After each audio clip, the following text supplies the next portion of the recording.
All right, good evening, everyone. It is 7 o'clock, so I'm going to, this is Catherine Kramer, Town Planner for Farmington, and I'm just going to do roll for the commission. Barbara Brenneman. Present. Patrick Carrier. Present. Michael Gabroulis. Present. Matt Pogson. Here. Inez St. James. Here. Marcy Schwartz. Marcy.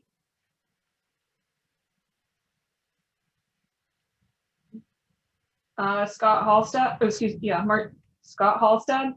Here. John Vibert. Here. Keith Rivert. Here. And do we have Marcy? Yes, I'm sorry. No, it's fine. Sorry. Glad you got your mute off. Okay, thanks. Okay, everyone's present. Thank you. This is Barbara Brenneman speaking. I'd like to welcome all of you to our Town Plan and Zoning Commission meeting here in Farmington. It is online, Monday, April 26, 2021 at 7 p.m. And I now would like to ask Inez St. James, who is our secretary, to read the call. Thank you, Madam Chair. Town of Farmington, Town Plan and Zoning Commission. Notice is hereby given that the Town Plan and Zoning Commission will hold an online public hearing Monday, April 26, 2021 at 7 p.m. on the following applications. Robert C. Schettinger Jr. ASLA application for special permit, medical office use, and site plan approval for property located at 130 Birdseye Road, PR zone. Town Plan and Zoning Commission application for text amendments to the prohibited uses and adult-oriented businesses zoning regulations. Interested parties are encouraged to participate in this online public hearing. The link to this meeting may be found on the Town of Farmington's website at https://www.farmington-ct.org/about-us/calendar-meetings. A copy of this proposal is online at https://www.farmington-ct.org/government/town-plan-zoning-public-hearing-documents, or by calling the Planning Department at Farmington Town Hall at 860-675-2325. Dated at Farmington, Connecticut, this 9th day of April, 2021. Town Plan and Zoning Commission, Barbara Brenneman, Chair. Thank you, Inez. For the public who is attending this meeting, we will follow the agenda as published and begin with new business. Number 1, Harvest Power LLC site plan application for ground-mounted solar array at 303 Middle Road. And Tom, I turn this over to you. Are you, can you unmute yourself? Yes, I've unmuted myself. Can you hear me? Great, we can hear you. Okay, great. Thanks for having me, everyone, today. For your review today is our application for site plan review for, as mentioned, a ground-mounted solar project at 303 Middle Road. This will be at the Holy Families Passionate Retreat right there. Okay, you can see, as you can see on the screen right there, that is the buildings outlined.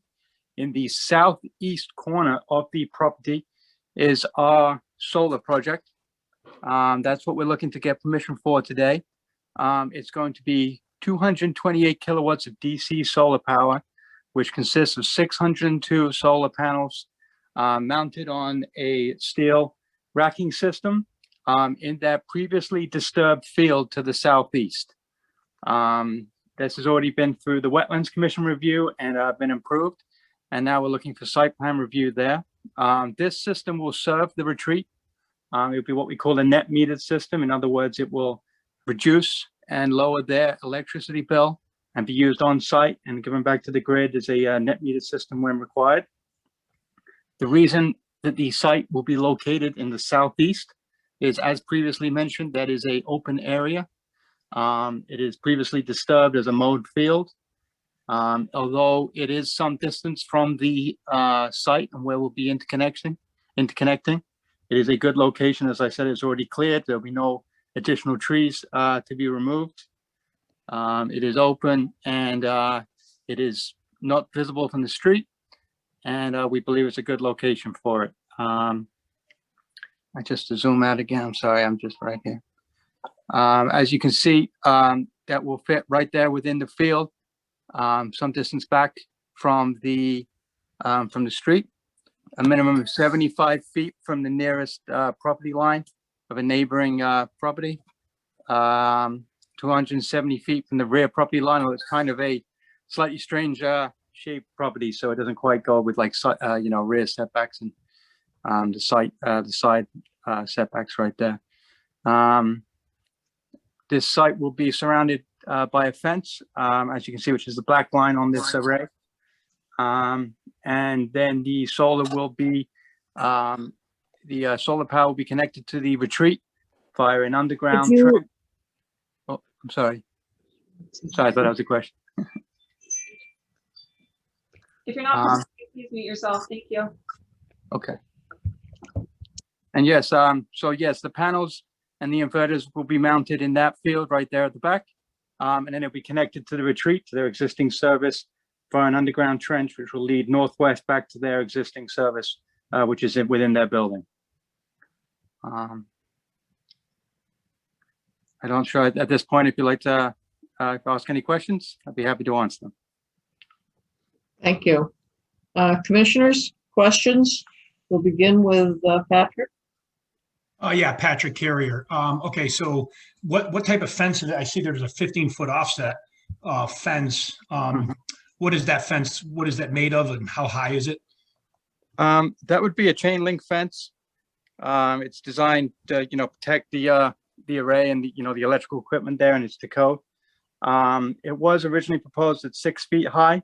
The Wetlands Commission had a suggestion that it be raised somewhat just to prevent, some deer, they said, might be able to jump a 6 foot high fence. So we'll be working with that to do it, but it will be, at the moment it's currently proposed as 6 feet high. Okay, and is it like a black chain link fence you said? I'm sorry, was it black no, or galvanized? Just a galvanized chain link fence. Okay, and what type of view, like what is this going to look like? You're 75 feet from the line, and I see the neighbors there, and I understand that it's where it is because of the cleared section already. Yep. What is this thing going to look like if, let's say, you are that neighbor? So that is surrounded by a wooded area right there. So there should be not be visible to any of the neighbors at this point. Okay, so they won't even be able to see these panels, I guess, unless you're really looking for it. Is that your? Unless perhaps maybe with some of the in the winter with the undergrowth and you're really there's less leaves on the tree and you're really looking, yeah. But this site should not be visible to neighboring properties. Okay, and then they point. I'm assuming north is up on this thing. Yes. So solar panels usually point south, right? Correct. Yeah. And as it happens, if you look, we get to orientate ourselves almost, actually due south with this field here. So these are actually pointing in the ideal direction. Yeah. Okay. So which is towards the bottom of the towards the bottom. Yeah. Of the screen. Okay. Thank you. That's all I have for questions. Thank you. Thank you. Thanks. Mike? Looks good. I like the placement of it. The only question is, it looks like in that clearing there, it looks like there's a building to the southeast. What is that for? So that belongs to the Holy Family Retreat, and it's a maintenance building and storage, I think. I'm sorry, it is maintenance building and storage. Okay, great. Thank you. No further questions. Matt? So my question is about the zone itself. It's an R40 zone, correct? Yes, correct. Okay. Now, if I was to put this solar panel grid on my hill behind my house right now, would I have to get a public hearing for that, or would I just be able to put solar panels across the back of my property? That's kind of for the town staff. That's a question more for that. I believe that would be a site plan review, site plan application. Okay, so I can do that, but there would be no public hearing about that? Correct. Okay, so that's not considered like an accessory structure at all?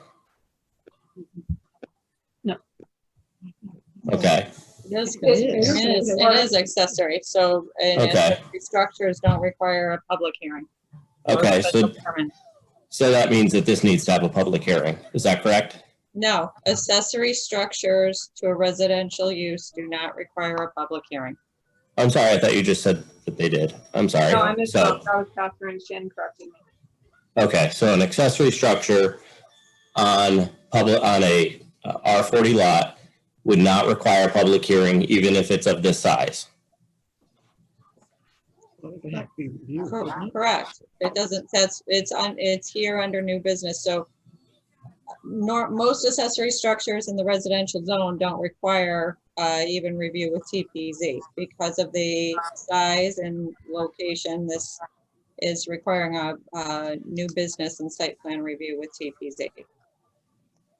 Okay, I'm just making it clear because I know that if I wanted to say put a big shed roof across the back of my property with like a pole barn shed roof, that's like 30 by 40, which would be smaller than this grid.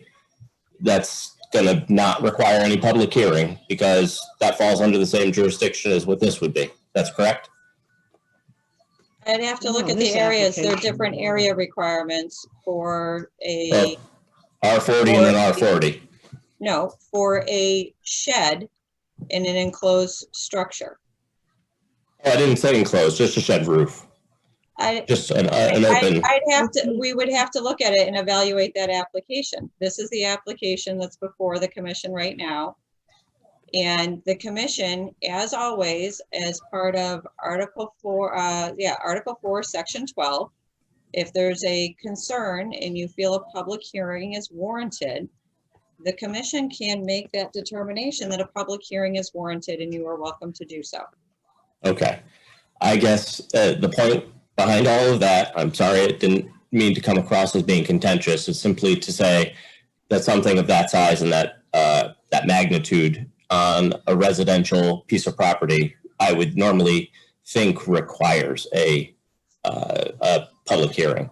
So I was a little shocked to see that this wasn't on the public hearing. I guess we can defer to the rest of the commission if they feel as if that's necessary or not. However, I don't know that this is something that I would feel comfortable with simply just being a site plan approval, especially since it's a residential zone.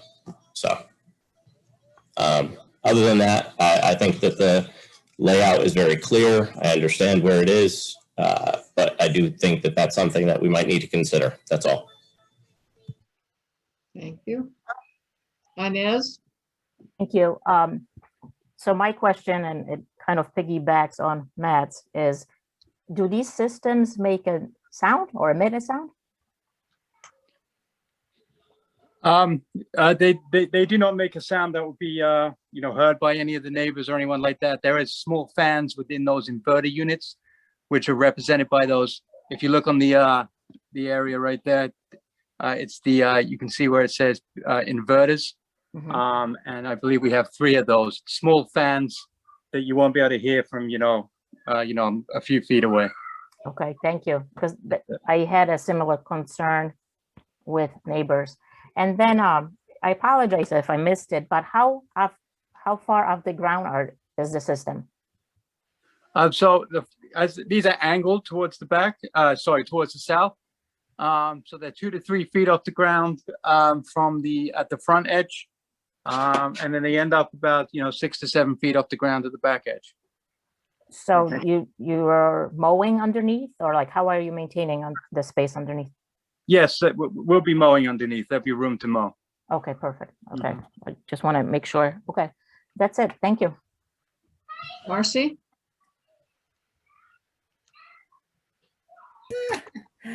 I have no additional questions, Barbara. Thank you. Thank you. Scott? So I have a question about the neighbors at the 75 feet. Are they aware of this project? Kind of in lines with Matt's question about the neighbors in the area. The no There's no notification requirement. is required for Okay. any item under new business. So for public hearings, all the neighbors within 200 feet receive a certified mailing. Any item under new business, there are no certified mailings, there are no signs posted. The agenda is posted and distributed in usual fashion. Okay, thanks for the clarification. That's all. John? I have no questions. I would just make a comment to say, this looks like a really promising project. I hope it goes through. Thank Thank you. you. Keith? I have no questions. Thank you. This is Barbara Brenneman. The only question I have is what's the total acreage for Holy Family Retreat? That property? Okay, I'm actually on your website right now. They have, that property is 48.46 acres. Okay. So it's a sizable piece of property that the solar panels are going on to. Correct, yeah. And I'm sorry, I missed what you said was going to be the end result of the height of the fence. Okay, so that was actually originally proposed at around 6 feet for that fence. However, the Wetlands Commission had one of the members there had suggested that it be raised somewhat in order to, restrict. They said that there were local deer that could get over a 6-foot fence. We'll be working to them for this process, so it may get up to 8 feet. However, the regular size that we do a fence around here is just a 6 Have foot. you agreed to 8 feet? We have not, no. Okay. And has this been approved by Wetlands? It has been approved. Is that a condition of the Wetlands approval, that it be a 8-foot fence? No. Okay. They suggest, it was a They just talked about suggestion, it was a suggestion that it be raised Mhm. so that you don't end up with a deer inadvertently getting over and then trapped and ruining the equipment. Well, not only the deer, but the bears will climb a 6-foot fence real easily. So, Anyway, those are my only questions. To the applicant, is there anything you'd like to add before we vote, please? No, at this point, I think, I appreciate the questions and I appreciate your review. Thank you. To the commission, I need a motion and a second, please. This is Ines St. James. I make the motion to approve the application from Harvest Power LLC. And it's a site plan application for ground-mounted solar array at 303 Middle Road. May I have a second, please?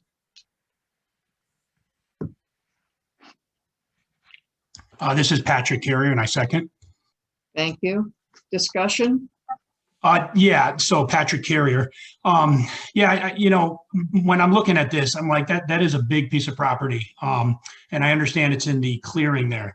The fact that the neighbors were not notified, I guess I am a little uncomfortable with that. We don't know what they think about it. And I feel like if I'm looking outside my window and I see something that big, it depends on whether you like looking at solar panels or not.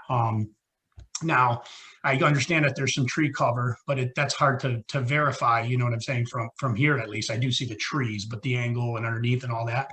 I tend to think that is a big project. I probably would like to be able to hear from the neighbor. That's my opinion. So are you telling me that you think you're in favor of turning this into a public hearing? Because that's where we would notify neighbors. Yes, I guess I kind of do lean towards that, yes. Okay, thank you. Mike? Because of the height of them, certainly only 3-4 feet off the ground, I'm pretty comfortable without a public hearing. But whatever the commission decides, I'll go with. Thank you. Matt? Well, I think it would be best if we heard from the public as well. So I think we should have a public hearing. Inez?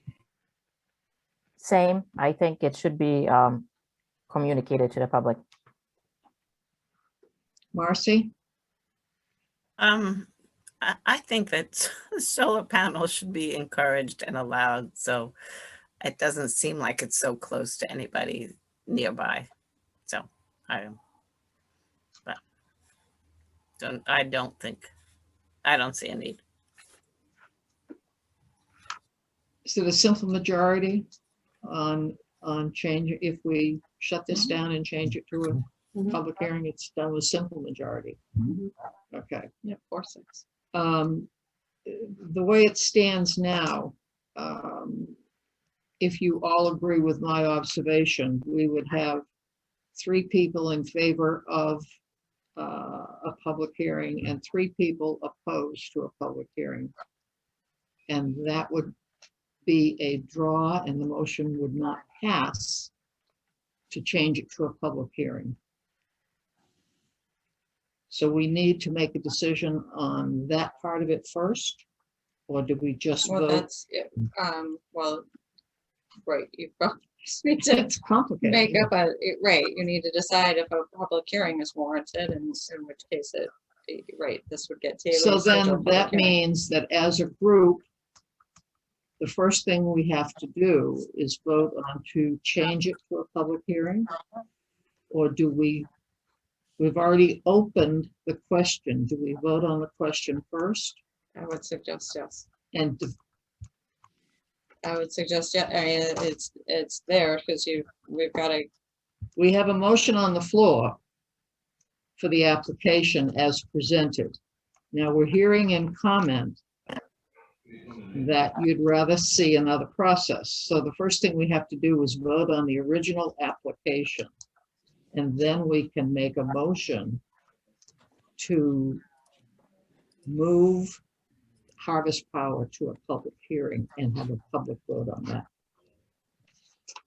Well, yeah, decide the public hearing first, because if you vote on the application, then If you vote on the public hearing, you're not voting on the application.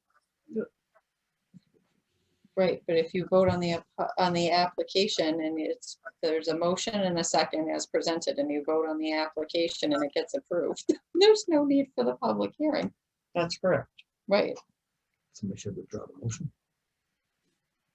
So it's a difficult procedure. Yeah. And because I've never seen us do this before, so I don't know which one we vote on first. I really don't. No, I would do the pub. We have a motion on the floor, so if we're with a second. So if we're going to vote on anything else, we have to rescind the original motion. Barbara, this is John. John, you don't have a right to vote on this. You're on, I'm just making a comment. I'm not voting. Am I okay. allowed to make a comment? My Yeah, you comment can would make- be, if you amend the motion to include a public hearing and vote on the public hearing first, and then if it passes, it'll go to a public hearing. If it doesn't pass, you can continue on with initial. Well, we'd have to have the maker of the original motion be willing to accept an amendment for a public hearing to her motion. And then the seconder would have to agree to the amendment after the maker of the motion amends it. So the Inez made the motion. So I'm amending, Inez I'm would not have the right withdrawing. to amend her motion to add Mhm. that a public hearing is warranted. Exactly what you said, Barbara. Okay, so it's Ines, I'm comfortable doing that. Okay, This is Ines St. James. I amend my motion for the application from Harvest Power LLC to include a proposal for a public hearing. Does that work? No, Yeah. it doesn't work. It doesn't work, Well, okay? doesn't it work? Madam Chair, this is Matt Pogson. I would suggest rescinding the motion Fine. and start over. Start If you over. folks want to go down a Yes. public hearing, then the motion needs to be to accept this for a public hearing. You're gonna say it's Yes. based on the information presented, a public hearing is warranted. So rescind the original motion, vote for the public hearing. We have a motion on the floor that we have to take care Well, you'd of have to first. rescind. Yeah. Rescind it. Yes, so two things or one thing. So this is Ines St. James, based on the conversation that was just presented. I rescind the initial motion of approving the application from Harvest Power LLC for a ground-mounted solar array at 303 Middle Road. Thank you. Now, the seconder of the original motion must agree to rescind their second. Patrick Carrier. I agree. I second. Okay. So now there's a, do we vote on the no, we No, don't they have to, just it's just rescinded. They're automatic. just rescinded. So now somebody needs to make a motion There needs to be a new motion to include, to require a public hearing for this application. This is Ines St. James. I make the motion to accept the application from Harvest Power LLC. It's application for site plan for ground-mounted solar array at 303 Middle Road and require a public hearing. there is a motion, I'd use a second, please. Patrick Carrier. I second. Okay, we're gonna do a roll call vote because it's may be difficult. Patrick, are you in favor? Or against? Yes. Mike Verbulis in favor or against? Against. Matt Pogson, In favor. Inez, In favor. Marcy, Against. and as my own vote, I'm against it. Okay, so the So request for the public hearing doesn't pass. It doesn't pass, that's right. And for those of you that might be curious as to why I did that, I'm more than willing to say that on 48 acres of land, they found a fairly private spot to put it. So that's why I voted the way I did. And now we have to go back. We have to draw a new motion to approve as presented.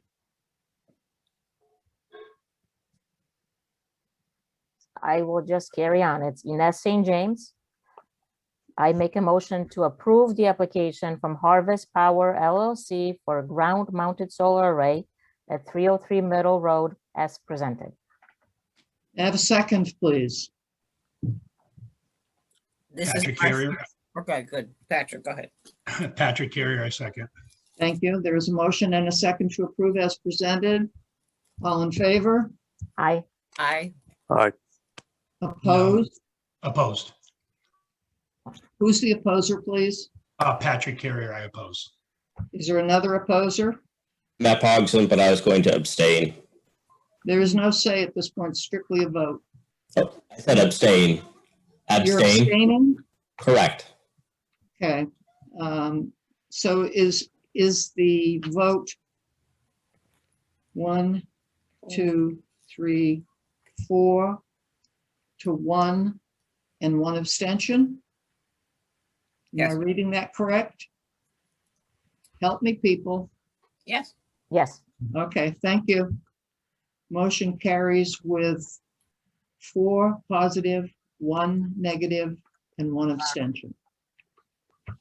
Thank you. Moving on to Hey. Tommy Lee, fence exception request at 70 Mountain Road. Tommy, I turn this over to you to present your application.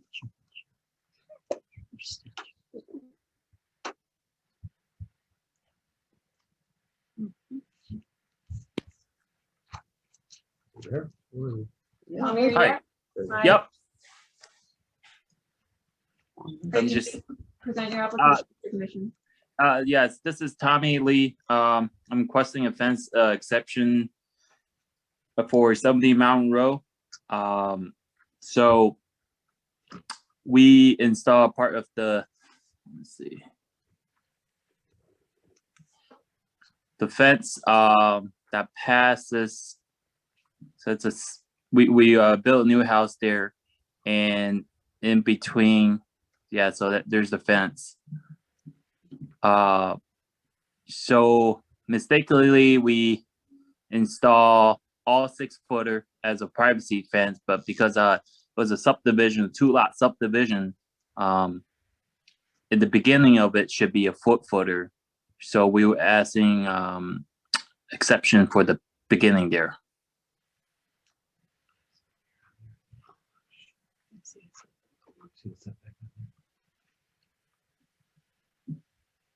The fence is already up Yes. as a 6-foot fence. 6 fence along the perimeter.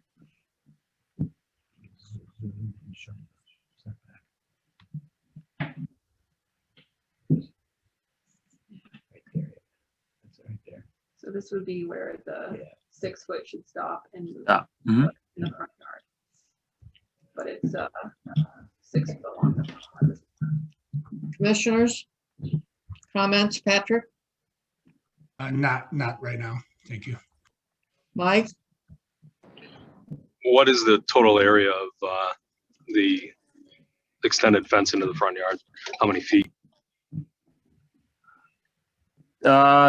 If I did not measure, but if I have to guess, it's about 125 feet. that's the total.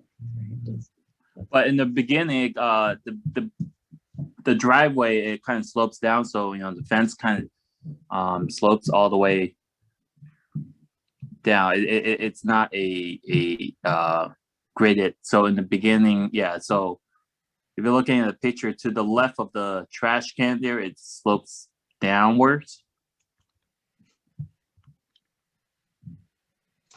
Okay. And there was something else in the agenda review regarding the planting for the screening. Could you explain that a little bit? Were you guys not going to do that, or? No, we're still doing the 19. Part of the site plan approval was that we are going to do 19 Eastern Red Cedar. We're still doing that. And I want to reach out to the neighbor, putting on additional planting on their side. Okay, great. Thank you. No further questions. Matt, I think Mike just covered it. The fence is changed. It said in the agenda review that the fence is changed in the approved plan. So just to be clear, we are keeping all those trees. There's 19 red cedars. They're going to be on this side, on the homeowner's side of the fence, but you're talking about adding some additional ones as well. That's on the correct. other side. That's Okay. correct. Mhm. Okay. No, that sounds very good. I have no further questions. Thank you. And just to clarify on the previous point, we just measured the area in the front yard with the fence, and it's approximately 125 feet of 6 foot fence in the front yard. Okay. Yeah, I did not measure that. So 125 feet in violation. Correct.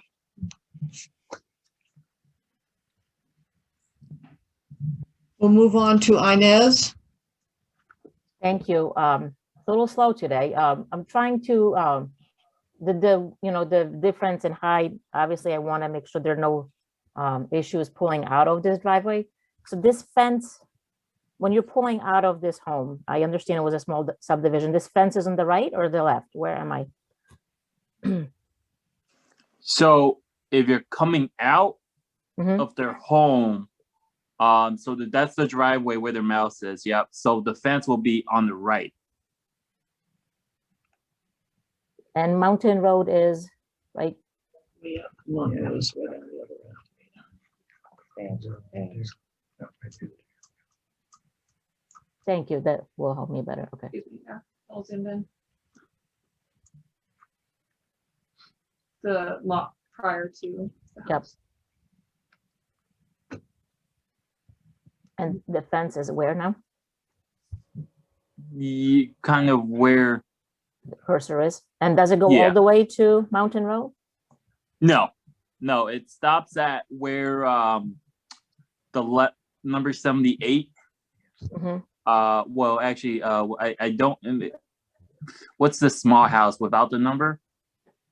So it stops between, to the left, the yellow line to the left of 78, past there. I don't know what that house, so it should be 76 or 74. Yeah, so right there. Got Nope. it. Okay, so we don't have site issues pulling out into Mountain Road? No, Okay. no. And then you're doing additional plantings, okay? Yes. All right, thank you. I could not figure this out for some reason. Thank you. I have no other questions. Marcy? Yeah, I'm gonna say, Inez, it's not you. I was completely confused. I had no idea if this fence was on Mountain Road or where it was. But now I see it's way back off the road because the end of that driveway is pretty far back. It's not really that close. So I don't really see, I don't have any additional questions now that I know exactly where you're putting it. Scott? Comments? No questions. Thank you. John? No questions? Keith? No questions, thank you. When was this is Barbara Brenneman. When was the fence installed? As a This would be beginning of spring, so no, sorry, late fall. So probably around. So it's I been would there say- all winter? Yes. And did no one investigate the fence regulation for the town of Farmington? Well, Bruce brought it to my attention. It's something that I personally missed because I totally missed about the subdivision because we only built the one house first for now, and I forgot to. I guess I didn't. I was looking at it as a more of a single lot than a subdivision because it is a private road, and that Bruce brought it to my attention that anything past the property lot area should be lower than 4. Who installed the fence? We did it ourselves. You did it yourself. Yeah. So it should have had a permit to begin with. So it would have been caught with a permit. Yeah. It's a tough one. Any additional comments you'd like to make before we go to the commission to vote? No, besides the additional plants we're going to put on the neighbor's side, no, yeah, that's it. Okay, thank you. Commissioners, I need a motion and a second, please, to go forward. This is Ines St. James. I make a motion to approve the application from Tommy Lee for a fence exception request at 70 Mountain Road. May I have a second, please? Matt Poggs, and then I second. Any further discussion? I mean, the only thing I would say is the way Who's speaking, this. please? Oh, I'm sorry, Patrick Carrier. Yep. So this fence is in the front yard. Neither of these houses exist yet, right? Or it's just a subdivision. Am I correct in saying that? I'm sorry. say That's that just a again? map, right? Is there a house existing, or is that one built? It's being built. It's being built. It's okay. It's in the process, and then there's another one next to it, but that's not built. Exactly. No, Okay. that's correct. All right. So theoretically, this fence ends up pretty much in everybody's backyard, except for these 2 houses, and one of them is not sold. So Correct. when they go to buy, they will see that fence. So yeah. So I see no issues. That's my comment. Correct. Any other comments or questions from the commissioners? Yeah, Mike Rabulis. Yes. Could you just point out the other lot on the map?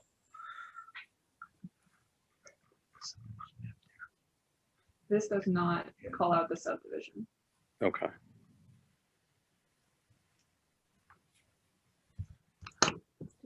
I'm just trying to orient where Pat had just mentioned the second house that will be built and where that is in relation to this fence. The adjacent to here. that cul-de-sac. Yeah, you see the driveway, Okay.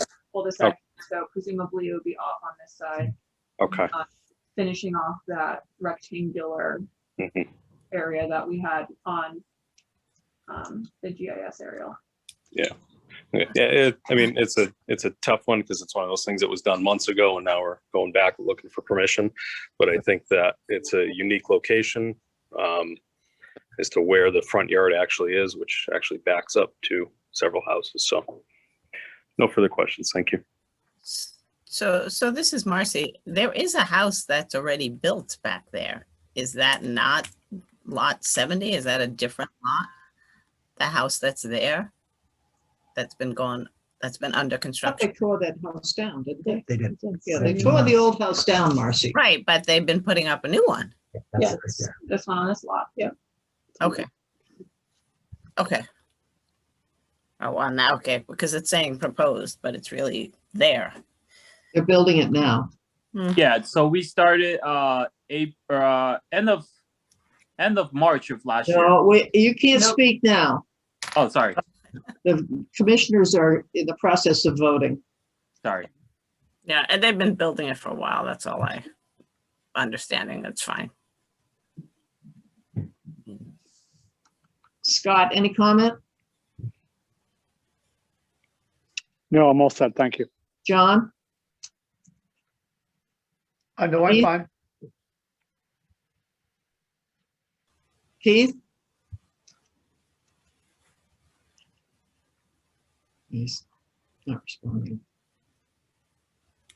My only concern is the future. If this fence were to come down, would they be allowed to replace it with a 6-foot fence because it's grandfathered? They have an exception. Yes, after 3 years, technically, they can, it becomes a legal Yeah. Well, if illegal it's approved, then- non-conforming. Yeah, if it's approved and it falls down, then they could replace it with a 6-foot as well. With another 6-foot, yeah. It's another 6-foot fence. Would they have to make an application to replace the fence? With a fence, they should do a fence registration just to show that they're putting that fence back up, just to confirm that it's all meets our things, meets the regulations and the approvals. So there's nothing on the records that it's a fence violation anywhere. Not at this point, no. Like I said, if this gets approved, this gets filed in the street file. So when they come back in via the new owner, whatever, a future owner, we'll see that it was approved. Well, that's my concern. If they were to take this fence down and replace it with another 6-foot fence, Mhm. and then they sell their house, and then the attorney goes to do a title search and checks liens and all that, is there anything that's going to be against that property? Okay, No, the fence registration is something we do. because 125 feet is a lot of fence. Yes.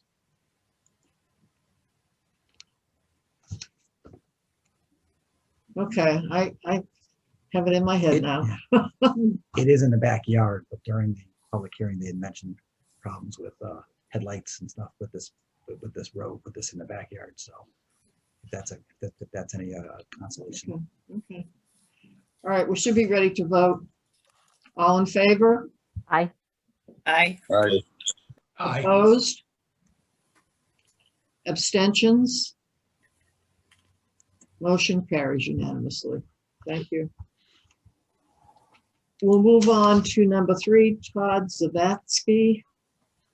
Accept an application for a special permit to raise 6 hens at 148 Plainville Avenue in an R12 zone and schedule a public hearing with a recommended hearing date of May 24th, 2021. May I have a motion, please? This is Ines St. James. I make the motion to accept the application from Todd Zavatsky for a special permit to raise 6 hens at 148 Plainville Avenue, R12 zone, and schedule public hearing date of May 24th, 2021. Thank you. May I have a second, please?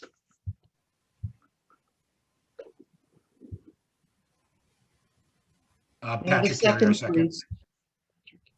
Who was it? Patrick Carrier. Thank you, Patrick. Yeah, Patrick Carrier. Okay, yep. All in favor? Aye. Aye. Aye. Aye. Opposed? Abstention?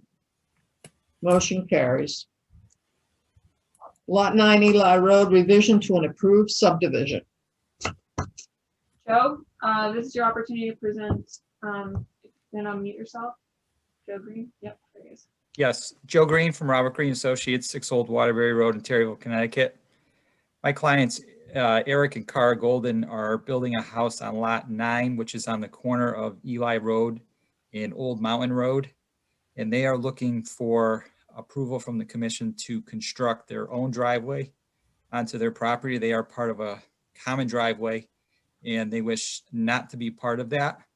So one of the recommendations from Planning and Zoning Office was to measure sightline, which we did, and we presented that to the Planning and Zoning Office, which met the subdivision requirement.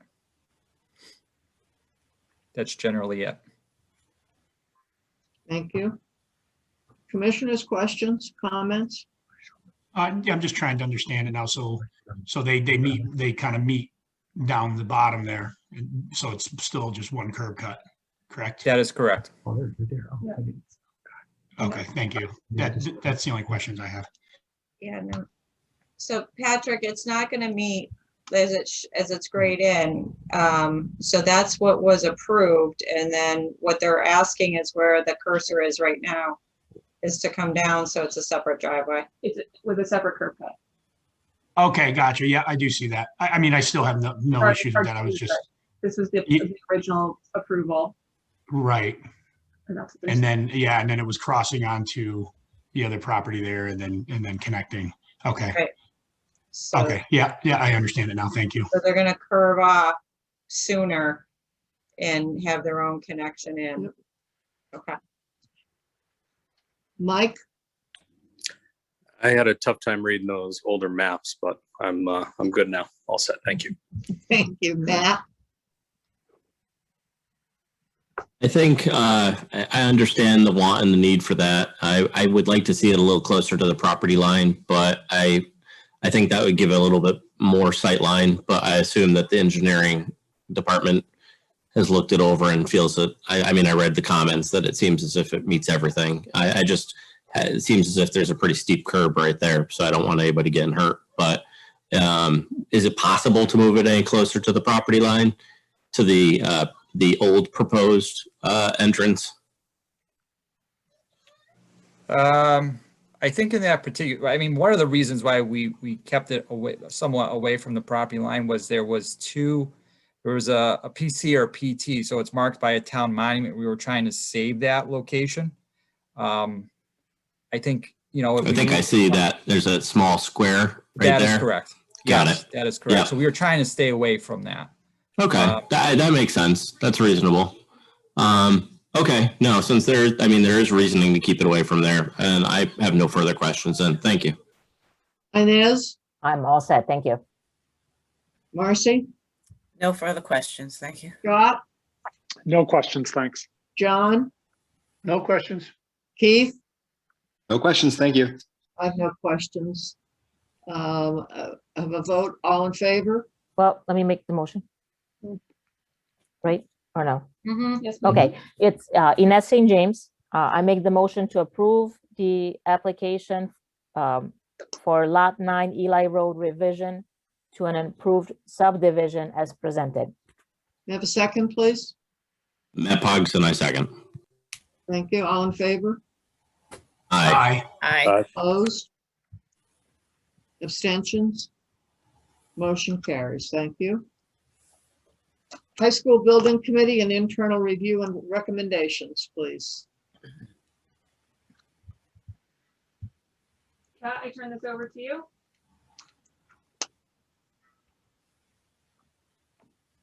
Hi, everyone. Kat Krajewski, Assistant Town Manager. I'd just like to introduce Meg Guerrera, who's our Farmington High School Building Committee Chair, who will begin the discussion for us tonight. Thank you. Thanks, Kat, and thanks so much for having us this evening. So again, just as a reminder, my name is Megan Guerrera. I am the FHS Building Committee Chair.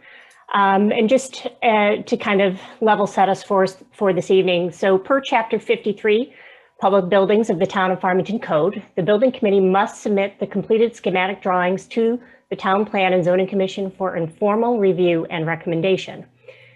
The Building Committee has made an informal schematic design presentation to the TPZ on 2 occasions, as I'm sure you all remember. That was on April 20th of 2020 and February 8th of 2021. So really, when we take a look at that schematic design, the only modification that we have made since the last presentation is that accommodations will be made for safe pedestrian paths for access to the existing school from the neighborhood during construction of the new building. So this modification was presented at a neighborhood meeting to abutting property owners on March 17th, 2021, in response to concerns regarding access to the site during construction. So that is the only modification, and we think that was really good feedback we received from the neighbors and made some accommodations to the plan accordingly. So at this time, our team is happy to answer any questions you may have regarding the schematic design. Commissioners, you have questions? Patrick? Yeah, Patrick Carrier. So where is that anyway? Is it by the back of the football field? You can see it being pointed out right there with Kat. See the red line that was kind of pulled in just a little bit there. Mm-hmm. So there was concern that we do get a lot of pedestrians that actually still want to access either the football field or kids actually going to the existing building. So we wanted to make sure we had appropriate access for them during construction. Oh, I see. So you kind of fenced it away from the property line, allowing them to access all the way around, right? That's from correct. all those little, okay. Yes. Oh, no, I think that's great. That's my only comment. Thank you, Mike. Just how has the community outreach been going? I can certainly start with that. I don't know if anybody else on the team wants to continue. We've really felt this has been very successful so far. Again, we had several communications with abutting neighbors, which was something we wanted to focus on, but we've also done continual community and neighborhood meetings out to the community that have been going very, very well, all done virtually, all recorded for future access. We really received some great questions from the community on all aspects of the plan, whether that was the site plan specifically, or even into kind of the internal design of the building. So far, I think we're really happy with the engagement and just having the community at these meetings and participating. And we're going to continue with those meetings, obviously continuing through till the project goes into warning status, which right now is scheduled for May 11th. That's obviously town council's goal. But we're going to continue that communication. Website updates are continual, social media updates. So far, I think we've really been able to reach a lot of people and provide some great information. Okay, great. And just to follow up to my question from the last time, were there any considerations or further plans regarding the school as the town's main emergency shelter? It definitely, I know, Richard, I know you can provide some color on this. This has been, actually, this is a question we do get quite often in some of the community meetings, and we do have some plans around that, but I think Richard can give you some more details. Yes, thank you, Meg.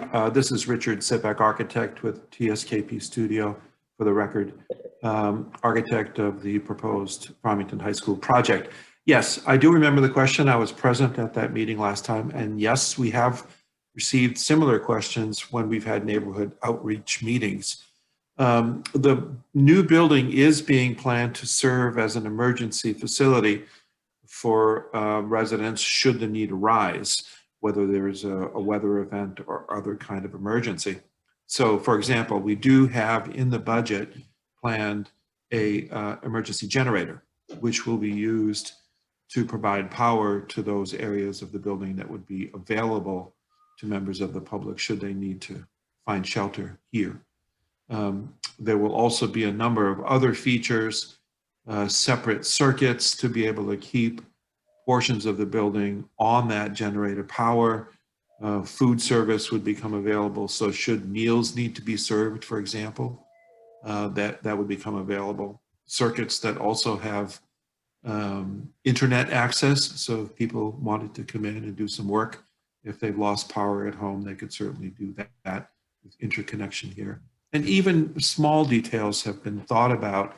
We haven't incorporated them into the plan, but having done these kinds of projects before, I know they will come up when we do the fine details of the project. Simple things like spigots on the outside of the building to allow people to fill their water jugs without having to go inside the building is a convenience that I think should be made in such an emergency shelter. So yes, we've taken this into account and budgeted for it.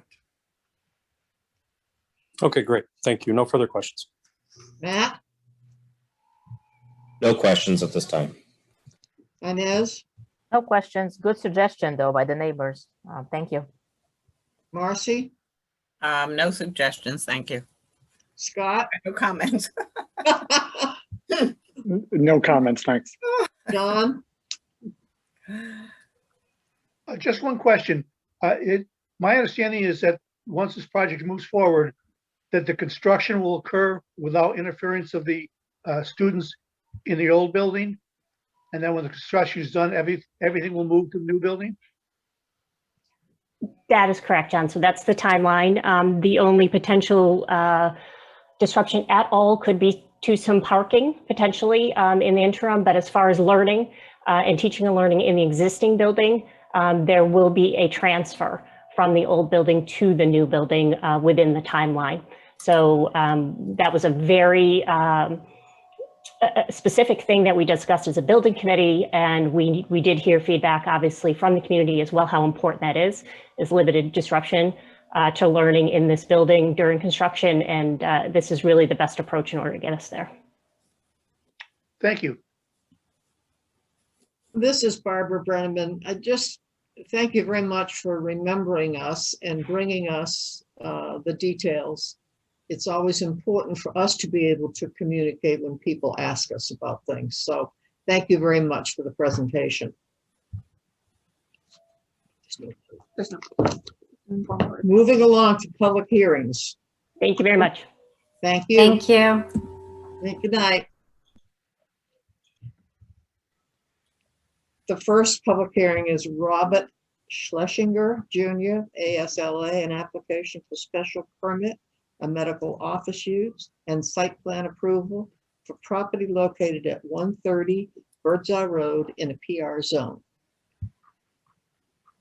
Good evening. Hi, I'm Biff Schekinger. I'm a licensed landscape architect. I'm representing the future owners, Rolling Bones Real Estate. This is a conversion of the Connecticut School of Broadcasting on Birdseye Road for a medical facility for orthopedics and physical therapy. Shannon, could you put on the wetlands, the color up wetlands map we had? I sent in. This is Catherine, and yes, I can. Oh, hi, Catherine. Hi. Yeah, that one. Yeah, get that. I'll get it close. Super. Oh, it turned blue on me. Thanks. Okay. As you can see, the only way to approach this site, after we got zoning Board of Appeals, we got approval for parking in the front yard, but we moved it back from the standard 15 feet. The reason was this, as you know, this site's been developed for over 50 years. It probably predates the PR zone.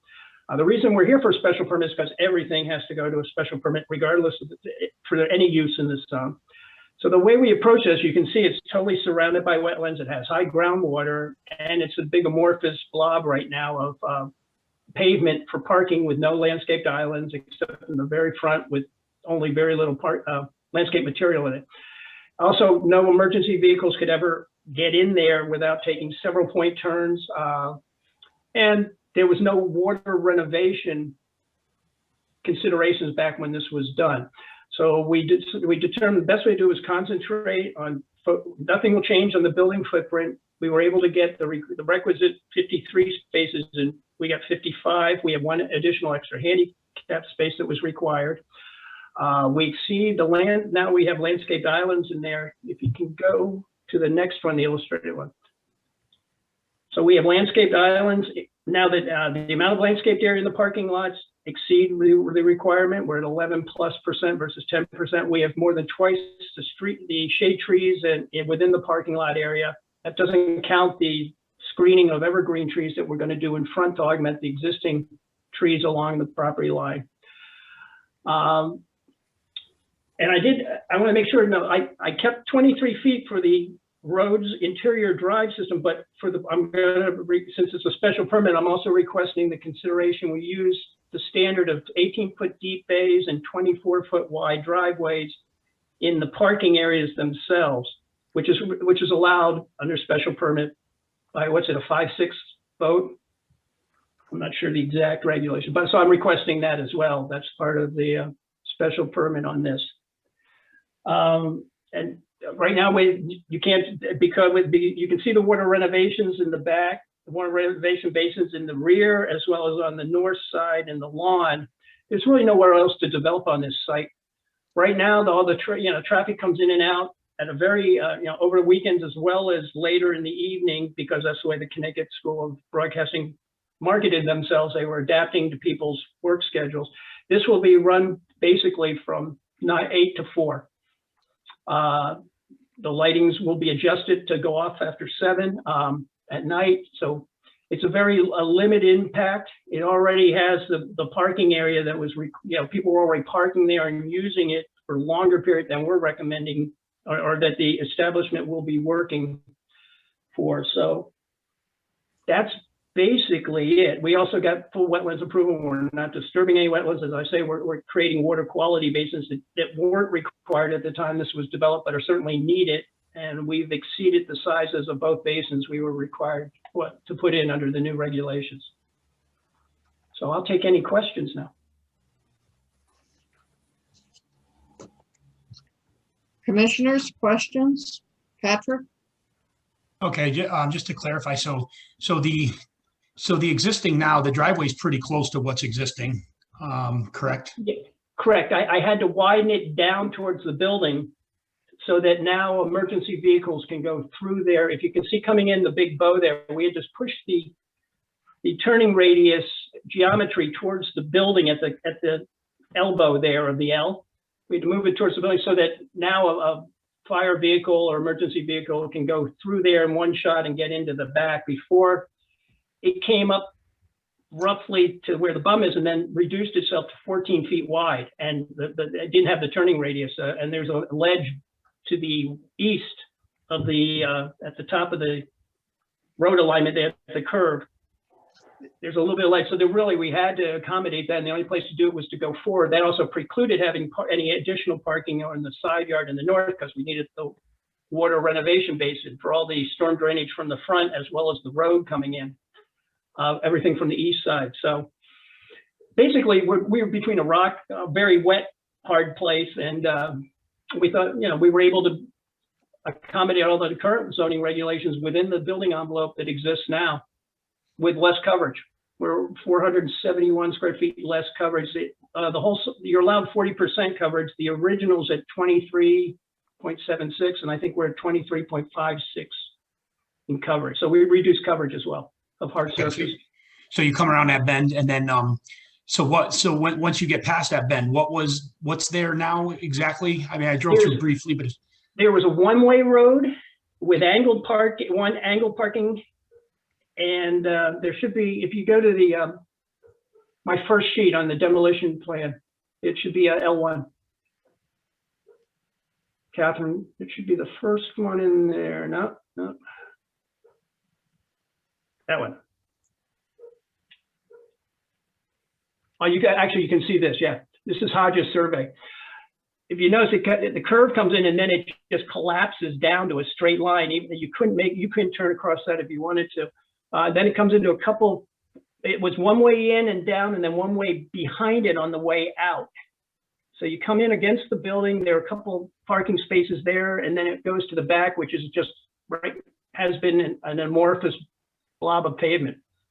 It goes right from the building all the way back to almost to the wetland line. So we actually pulled the parking because we were able to utilize the 18D 24 travel way and 18. We were able to actually pull on the very western edge on the wetlands in the back of the building. We were able to pull the pavement back a couple of feet from where it is right now. Okay, yep, I see that. No, I understand it now. Thank you.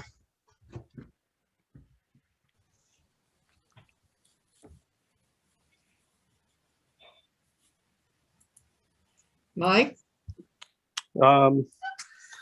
Have you discussed with the fire marshal's office for anybody those turning radiuses?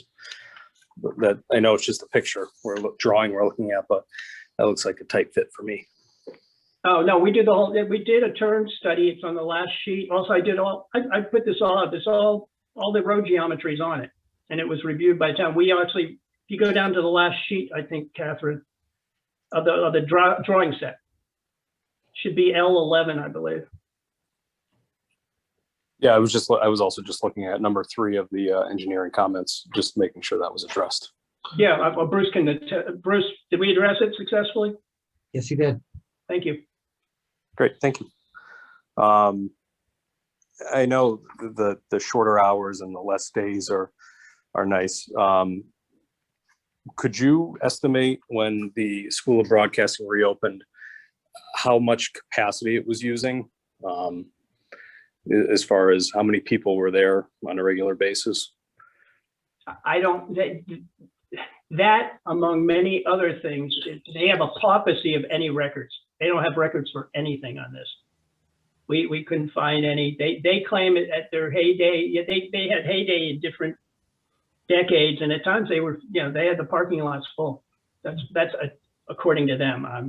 I haven't lived here long enough to attest to, how the veracity of that statement, but they said they always had parking, and that's why they actually, there were times I know that there's evidence of them parking to the south past the pavement onto the gravel that they use to go to the back, the site behind it that has functional microwave towers and transmission towers. So. Okay, and you're comfortable with all the other engineering comments and making that a condition of approval? I am. Oh, absolutely. Okay, thank you. No further questions. Matt? No, it's a fairly thorough plan, and although I think it could be tight, like Mike said a minute ago, and that is a little bit concerning. Other than that, I think they've done a fine job of trying to make something work with the existing building. So overall, I actually don't have any questions. I just think they did a pretty good job on this one. Inez? No questions, thank you. Marcy? No questions, thank you. Scott? No questions, thank you. John? No questions. Keith? I have no questions, thank you. This is Barbara Brennan. My question is, what is the status of the towers? Oh, hi, Barbara. How are they going to be removed? There are no towers on this site. The towers are off-site, and they remain. We have to provide there's an access easement that's exactly where it is right there, being shown on the screen. We have to maintain, there's a gravel driveway that goes over a culvert and then into their site. And who owns the back site then? There's a separate site that the towers are on? Yes. Actually, thank you for pulling that up. You can see the boxy looking thing to the far west. You come in the driveway, see that thing there, and they're towers, as you can see. Obviously, there are a couple of them, and they're operative and they're maintained. If you look on the survey, I think it's a subsidiary of SNET that owns them right now, at least according to the easement documents. See, there was a period of time when that building was not occupied by a broadcasting company. It was a school. And well, it's not a broadcast. It's the School of Broadcasting. They teach I know what it was, but there was a period of time where it was reopened. And I thought at that time it was agreed by all that if the towers were no longer used by the School of Broadcasting, the towers would come down. So the tower and the land that they're on has been sold to someone else? They're no longer owned by the School of Broadcasting? It's not owned by the Connecticut School of Broadcasting, no.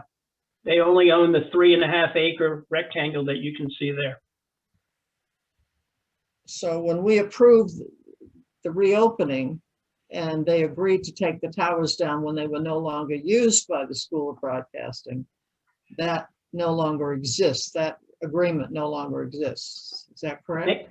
I don't know the legality, but this might clarify. In the background, at the back end of the rear of the parking, there were some satellite dishes at one time.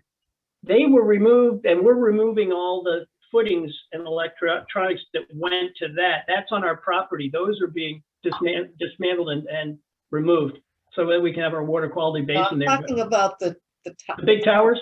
They were supposed to be removed. All I know is that the property down for broadcast. that we're talking about is 3.5 acres, and it's that rectangle there. And like I said, they have a papacy of records for. So the any- neighbors who have complained about the towers are gonna have to continue to complain about the towers. That's what I'm hearing. Because we need to be able to respond to them that they're no longer used by the broadcast. The neighbors need to know that the towers are gonna stay. That's AT&T. I can look into that. Who owns that land and is leasing it. Goes way back, it's way back. Was the building at one time WDRC? Mm-hmm. Is that then the era you were And well, referring to? it changed hands a couple of times, and I think it went into foreclosure, or, I mean, something happened to it financially, and Robinson took it back again, and it reopened as a school of broadcasting. And we discussed that people came in complaining about the towers, the people at, what's it called? Off Mountain Road, the subdivision. Oh, it's just south of if you move the. No, it was here, it's right down here. when Nancy Nickerson. Douglas Way. Farmington Ridge. Farmington Ridge, is that what it's called? Those people were complaining about the towers. But now you're saying that AT&T owns those towers now? If you go, Catherine, if you could go back to the first drawing in the package, which is the survey, there's an easement note on that side of the plan. If you scroll down a little bit on that plan, go in a little bit to the right, more into the building. Okay, now go right there. There it is. Sprint Spectrum. Sprint Spectrum. That's who is. And CLMP easement in favor of Southern New England. So there's been easements given, in that strip to several entities that are on record right now. So they've been selling cell tower installations on those towers, unbeknownst to us. I don't think, they don't own that property. These are easements granted to whomever owns that property and maintains those towers. Well, we can look that up in the records of Okay. Town Hall and find out who owns the property. Goyce owns the property still. Who? Actually, if you scroll up on this, the property owners at the top, go a little more. Yeah, there we go. Did he own it when it was, Yeah. when it was broadcasting company? Yeah. Who put the towers up? I thought Connecticut Broadcasting put the towers up years ago. Not that I'm aware of. So they didn't drop it from the heavens. That's quite an outlet. That's quite an outlay of money to put those towers up. I know they had the satellite dishes, but the dishes I'm are not down. And concerned about satellite dishes. The complaints that we had as a community were about the towers that were left there. Understood. I think they're operational. Somebody's maintaining them. I know you said that. Okay. I have no further comment. This is a public hearing, so if there's anyone on the web that would like to speak either in favor or in opposition to this application, please raise your hand and come forward. Everyone, this is, oh, there we go. We have a hand. If you're interested in speaking in the public hearing, please raise your hand in the Zoom function and I will allow you to unmute yourself.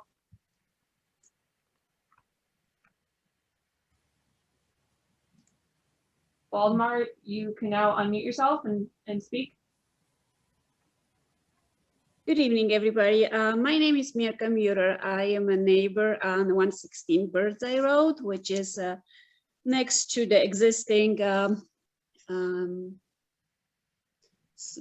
Broadcasting Education Center. I have a couple questions, like regarding the traffic and amount of cars if we change for a medical facility. Now, as a next door neighbor, I know we just have a couple cars during the day. And I hope everybody understands that when we change that for a medical facility, we're gonna have 100 of cars plus 55 parking spots. I'm just wondering, and already struggle with the traffic on Birdseye Road, how this is gonna affect our neighbors and our community. I can only address the fact that we meet the minimum requirement plus 2 more spaces. There's more parking available on the site now than there will be when we formalize all the parking with all the landscaped islands. And the amount of traffic is condensed. Obviously, there will be physical therapy. So people come in for an hour, you know, nobody goes in and out for 15 minutes. They'll be in for at least an hour, if not more, because of physical therapy, as well as the orthopedic surgeon that will be in there for evaluation. So we don't see the traffic. Also, it'll be condensed between 8 and 4, and 8:30 to 4, and they officially open at 8:30 to 4. So, and there won't be any weekends. So statistically, there'll be less traffic than was generated by this when they were running with full school programs. Right now, they've tailored down their programs considerably, from what I understand, and put all their efforts in their flagship down in Stanford and in Florida. So they've been downsizing this. So currently there's less traffic, but historically there was considerably, I think there was more traffic generated and spread out over a longer period of time into the evening and over the weekends. So. Yeah, but like I said, I mean, the changing to medical facility, obviously we're gonna have more cars, and we don't know how long the patient is gonna stay in the clinic, if it's gonna be 5 minutes or an hour. So like I said, we already struggle with all the medical building, and believe me, I am 20 years on Birdseye Road, and I don't know why I always have to have a medical building on my backyard. But anyway, another question, I mean, absolutely, like we're not happy with that. Like I'm pretty sure that the town's gonna concern that the Birdseye Road, especially that we have 2 schools. Now we know it's virtual, but in the future I hope we're gonna start full. So all the buses and fire departments and all the noise, like you said, obviously if it's a medical facility, it's gonna be, you know, like you said, medical emergency ambulance. So all the noise, the lighting, I know you said 7 p.m. the lighting's gonna, but the lighting and I'm concerned also about, you mentioned demolition. What do you mean demolition? I hope you're concerned that we have well water on the street. So I hope it's not going to affect our well water. I just would like to know more about demolition and renovation process. Absolutely. The demolition plan basically is we're pulling up the pavement, repurposing it, and putting it right back down. That's the only demolition we're talking about. There's no going to be huge excavation of any sort. We have to fill around the main entry. Again, this is a doctor's office and physical therapy. There won't be ambulances coming in. This is not a emergency care center. I'm glad you brought that up. I'm sorry if that was confusing to you. So will be some orthopedic surgeons will see patients before and after their surgery and have a attendant physical therapy section as part of their recovery, and see them. But I can't imagine people going in for 5 minutes and out. I've never been to a doctor's appointment that quickly. I'd love to be honest with you. But there won't be, again, it's important, it's not going to be an emergency thing, and the time is within the framework of a typical standard day, and Birdseye Road is designed to carry the capacity. This won't be taxing that. I understand, with the school buses and everything, but it's going to be a doctor's office and a physical therapy office. Yes, Les, yeah, I understand, but as a medical facility, the fact that it's a medical, I mean, you can't guarantee that's not going to be ambulance or how long the people's going to stay. The fact that we're going to have more traffic, so I think everybody understand that it's as a residential around, we already struggle. It's already too hard, to go on the Birdseye from our drivers. Thank you for your comment. Do we have any other hands that are raised of people who would like to speak for the public hearing?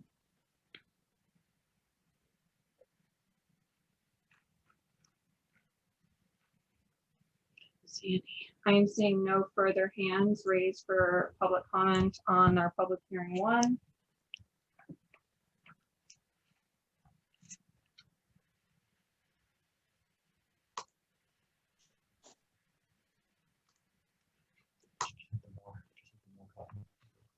Nobody else? No further.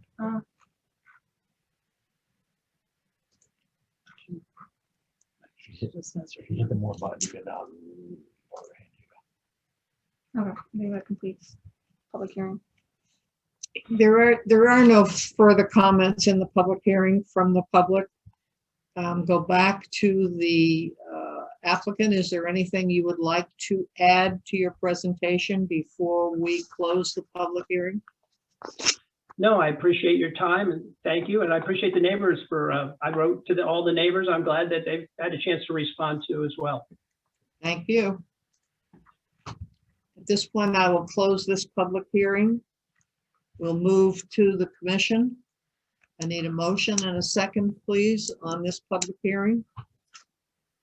This is Ines St. James. I make the motion to approve the application from Robert C. Schlesinger Jr., ASLA, for special permit for medical office use, and site plan approval for property located in 130 Birdseye Road, PR zone, as presented, with the understanding that the applicant will continue to work with town staff. You have a second, please? Matt Pogson, and I second. A comment, are there any conditions on this application that need to be added? No? No. Okay, thank you. All those in favor? Aye. Aye. Opposed? Abstentions? Motion carries. Thank you. Moving on to number 2, the public hearing, Town Plan and Zoning Commission application for text amendment to the prohibited uses and adult-oriented businesses zoning regulation. Good evening, everyone. This is Catherine Kramer, Town Planner for Farmington. I'm here to present the text amendment application before you this evening. We are proposing to remove tattoo studios from a prohibited use and add it as a defined use within adult entertainment chapter. It is a requirement to get a tattoo to be 18. We worked with the town attorney to develop the text amendment before you today, and it was through his collaboration and recommendation that we included the text amendment within the adult entertainment chapter. So here you can see the removal of tattoo studio within this section 2A. And then moving forward into adult entertainment chapter in section 24, adjusting the introduction for adult oriented entertainment, removing some of the sexually oriented languages, and then adding the definition shortly here. So tattoo and body piercing studio meaning an establishment subject to and in compliance with the provisions of General Statute Chapter 387A and state regulation promulgated thereunder, whose principal business activity is the practice of placing design, letters, figures, symbols, and other marks upon or under the skin of any person using ink or other substances that result in permanent coloration of the skin and creation of an opening in a body of a person for the purpose of inserting jewelry or other decoration. So this regulation would fit into the same restrictions on this page 210, that no adult-oriented establishment could be within 1,000-foot radius of any public or private school for primary attendance of 18 years or younger, playground, church, or library. It also states that no adult-oriented establishment shall be established by any other person, any other lot and portion of such that is situated within 1,000-foot radius of another adult-oriented establishment. Another one of the main limiting factors of where these could be located is the 250-foot radius of any residential zoning district, so that would not allow adult-oriented establishments within 200 feet of a residential district, and it would allow adult-oriented businesses and the tattoo studio to be within a C1 CR zone. So based upon current land uses within Farmington, we have developed an example map of where tattoo studios could open, and that is highlighted within the orange zone. So that is the orange zone highlighted here, and in other areas up here and over here are the CRC1 zone. We have placed 1,000-foot buffers off of schools, daycares, libraries, and other sensitive uses. Those are highlighted in purple. And then we have a red line buffer offset from residential districts, showing where you would have another limiting factor on the land use for where tattoo studios could open. Any future tattoo studio that would be looking to open in the town would have to, assess the current, the updated map of where daycares, libraries, and schools would be located to make sure that those buffers would be met. This is not the final map. And under Town Ordinance 73-4, any adult-oriented business would also be required, is also required to get a license in the town. So this topic was brought up to our attention earlier this winter when we received an application from a business that was looking to remove tattoo studios from our prohibited use. Ultimately, that application has been withdrawn, but that application brought to town staff's attention some of the outdated language within our regulation, and in order to get our regulations in line with state statutes and regulations, we are looking to remove tattoo studios from prohibited use and add it within adult entertainment. So the business that opened, at the tattoo studio that opened and had submitted the application previously is here at 2 Spring Lane. And you can see it is within the buffer of the community college, a daycare, as well as a 250-foot radius offset from the residential district. So this location for the tattoo studio is currently still prohibited within this text amendment. So we have proposed consideration to the commission. If the commission felt that this location was acceptable on a temporary basis, they could add in language to the regulation stating that any tattoo studio in existence in its CR-C1 zone on the effective date of this text amendment, they shall be allowed to continue, provided that the leasee operator of the tattoo studio shall apply for and receive a license as required by section 73-4 of the town, of the regulations, and be the landlord of the demised lease premise executes an estoppel certificate acknowledging that the uses of the demised presence as a tattoo studio was not permitted use under the regulation at the time of the execution of the lease, and continues to occupancy of the tattoo studio within demised premise under this section does not create a legal non-conforming use. No such license for a tattoo studio shall be renewed for any period beyond 24 months from the effective date, the initial license, and upon the expiration of a non-renewal license for any reason.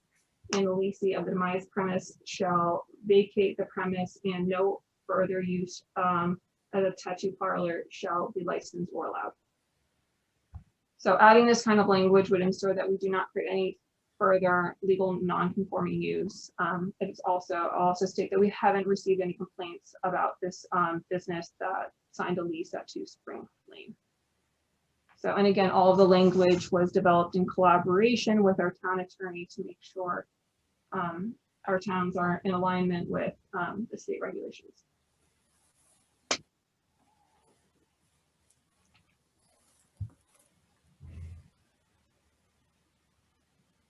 Commissioners, comments?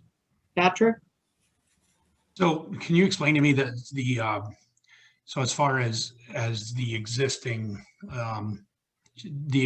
tattoo parlor at 2 Spring Lane, I think you said it was? Yeah, 2 Spring Lane.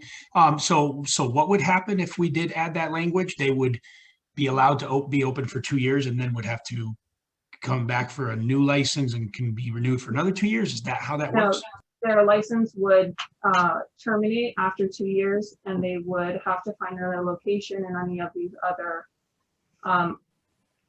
orange areas that are outside of one of these sensitive use buffers or beyond the 250 residential district buffer. Right. So essentially they have, so if we do add that language, they have 2 years to find a new spot. And then they could, they would be required to find another location.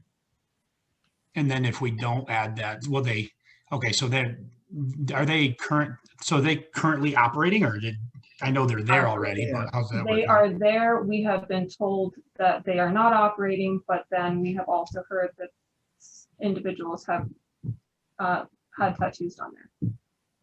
So mixed information. Okay, thanks.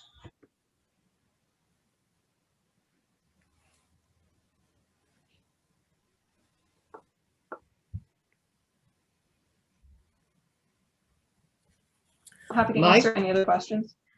I'm glad to see that this is being updated, as I agreed is outdated. How does the classification as adult entertainment fall in line with some of our other surrounding towns? Is that where they classify tattoo studios?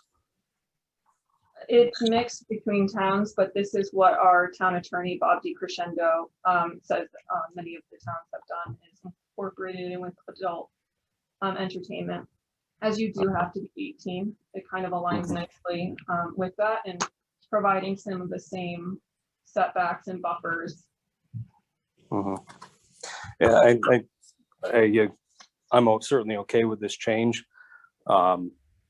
What are the requirements for package stores and their distances? They obviously don't fall inside these red zones. No, they don't. I pull it up.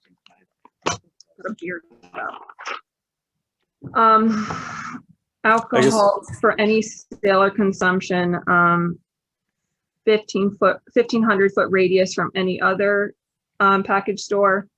And then it's 500 foot radius from a college, school, church, hospital, or library. Okay. I guess I just kind of struggle that you have to be 21 to buy alcohol and 18 to get a tattoo, but the distances are different. Other than that, I have no further questions. Thank you. Matt?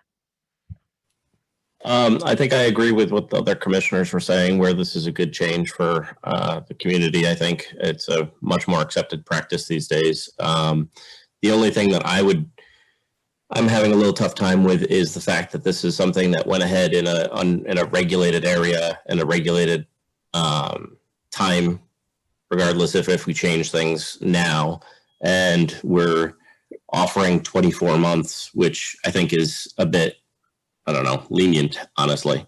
I would probably personally only give maybe 6 months to a year to find a new location. I just don't think that operating in an area where you already know you're not supposed to be operating, and then on top of that, possibly even just hearing that they're still continuing, even though they know they probably aren't supposed to be doing that, it doesn't really set a good tone. And I think it might be best if that is regulated to the appropriate area. So that would be my only topic for discussion.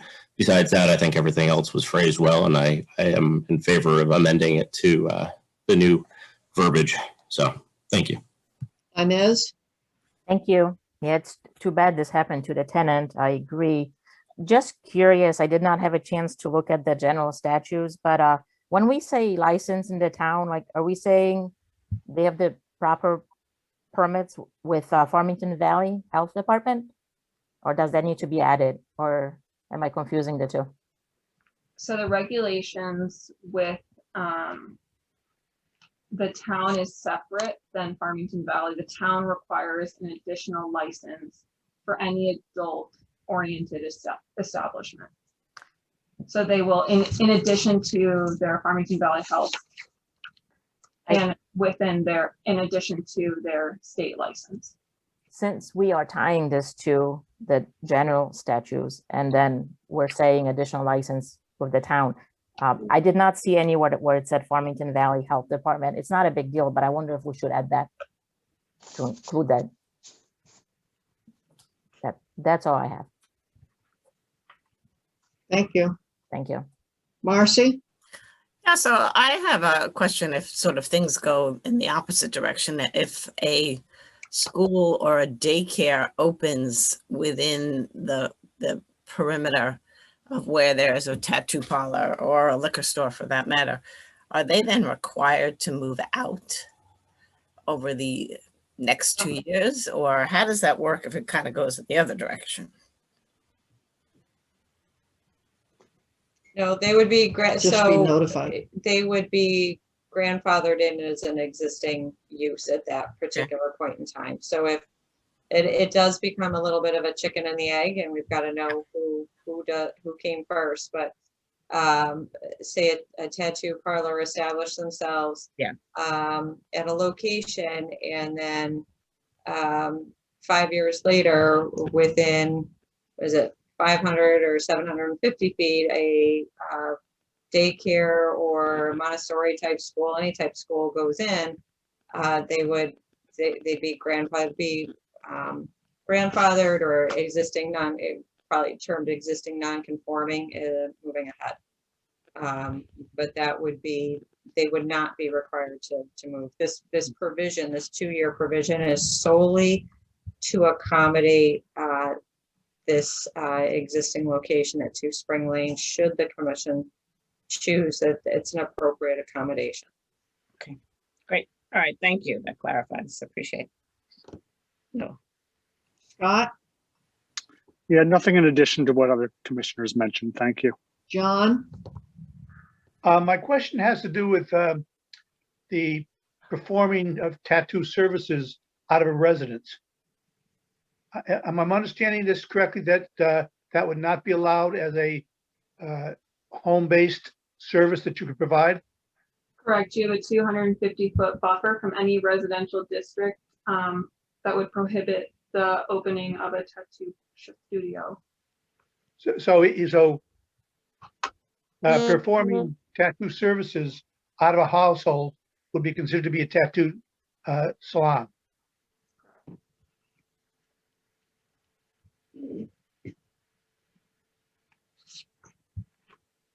Is that it, John? Yes, I thought that was a question. I said correct. You would not be allowed to. Okay, I didn't hear that. Thank you. Yep. No. Keith? I just wanted to make sure I was correct. The lease that they currently have signed is 60 months, correct? No, it's a 5-year lease. No, their current lease is 60 months. Yeah, so that's 5 years, yeah. Oh, sorry. Yeah, I thought you said 16. Yeah. I thought it said 60. I'm sorry. No, just my terrible mic. I need a new computer. So I felt just from reading the things from this specific business that they certainly made an error in signing a lease without understanding what the regulations of our town were. However, I think since that mistake, they've done just about everything they can to, try to put their best foot forward. So I think giving them 2 years is fair. They're still going to have to eat the 3 years or renegotiate on the back end. So I think everything as proposed here makes sense to me, and that's all I got. It's Barbara Brenneman. Catherine, would you please tell our commissioners what the procedure is going forward on this now. Yeah, so moving forward, we're going to open it up to public comment. We will be able to hear from the public, and then I will turn it back over to the commission where we will have our discussion and then an opportunity to vote on this application before you. Now, if they vote the application in a positive fashion, do we then have to have any kind of public acknowledgement sent to the community that we have done this? So the public Is this hearing the before only you, public hearing that the public will find out anything about tattoo parlors? Want to make that clear to everybody. yes. This is the only application we have before us Okay. regarding tattoo studios. And the application before you is for a text amendment with an opportunity from the commission if they deemed it important to add a modification. So there's no other. There's no other. Okay, just so everybody needs to be clear on that, that this is the final say for the community. For a text amendment. For the text amendment, but if a new store comes in, then it would be it's a special permit use. Right. So I understand that. So there'd part. be a new public hearing at any given location, then it would be a public hearing to have the use permitted. So say the So text this- amendment was already done and it was a location that we Right, allowed. then you would be having Then a you'd have a public public hearing Okay. for to allow the use as part of a regular special permit process. My only question on the extension of permission for this existing tenant to stay, are we talking 2 years from tonight, or are we talking 2 years from the onset of his lease? When does his lease begin? January. So is it 2 years from January or 2 years from now? That's up to the commission. Okay. So there seems to be a difference of opinion here, so I'd like to hear a little more from the commissioners. If you think the 24 months from tonight is the extension, or is it the first 24 months of his 5-year lease? How do you guys feel about that? Because I think we need to define the date. Anybody? Comment? Patrick here. Yeah, so there's 4 months difference, right? You said it was the beginning of, their lease just began in January? Right. That's what I was just told. Right. So, I don't want to get into an argument, 20 months from now, No, that we right. still have 4 more months to go. So I think we clearly define that it is the 24 months is from the beginning of his lease, or is it from today? This is Keith Bibber. My opinion would be 24 months from today.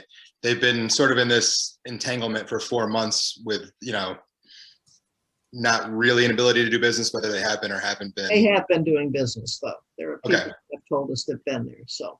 Well, and that's certainly, not great news, but I still, I go back to even if they entered in this lease, foolishly without the right amount of knowledge for the regulations of our town, I would still give them the benefit of the doubt if we're going to change the whole amendment anyway. So I would say from tonight.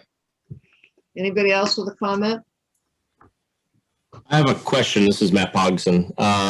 In the regards of the amendment that was crafted for, I don't know exactly what you'd call it, but for the extension for the 24-month use that that Attorney DiCrescenzo did for us, it said something along the lines of that, basically that the lease would be terminated because of the fact that it was not a permitted use, so that the person who is the leasee should not be getting any sort of penalty. Is that kind of how I read that legally, or is that not correct? There's been no mention of a penalty. Well, I'm sorry, when they're going to break a lease, so they're going to end up in court because of the fact that they're breaking a lease, and they're going to end up being told that they owe the money for the rest of the lease, and which is what Mr. Vibert right now is saying, and he's concerned about their well-being, and I understand that, and I am too. But my point is, I believe that because the town is telling them that this was not an acceptable use for this, it is actually going to be admissible in court as a reason for terminating the lease, which will make it so that they are not going to be fined, or, you know, they're not going to have their, they're not going to lose that. They'll be able to just kind of terminate the lease without any sort of repercussions based on the way I was reading that. Yeah, no, You so, don't know that. well, so Matt, you got to go back to the agenda review. So it was page 5 of the agenda review, and it was in there for that consideration. I believe it's part B. The landlord of the demised leased premise executes an estoppel certificate acknowledging that the use of the demised present premise as a tattoo studio was not permitted use under the regulations at the time the execution of the lease, and continued occupancy of the tattoo parlor within the demised premise section, and does not create a legal non-conforming use. So I think some of the language is to protect the town, that the landlord can't come back to the town. There's a couple of other things, but I think the intent to, with appropriate representation, obviously the tenant could be protected as well. So Shannon, I agree, and that's what I was literally reading, was the section B there. And I think that that was the intent of our attorney, was to give them a legal out for this, because no matter what, we're causing them to terminate their lease early. So whether we make them terminate it 24 months early or we change that to 12, the legal writing in this is there to help them to terminate that lease legally without having them be held accountable. I think that's how I read that, and I'm pretty sure that's how it would be used when they end up in court on it. So at the end of the day, if this provision isn't provided, then they've got to terminate the lease immediately, right? There'll be cease and desist orders issued, et cetera. And that's the road that will go down. Which quite honestly would lead us in the same exact, it would lead them to the same exact situation with the same exact outcome of actually being out of the lease, right away, with the same legal ramifications and the same legal stipulation that will help them to possibly be able to terminate that contract without any issues.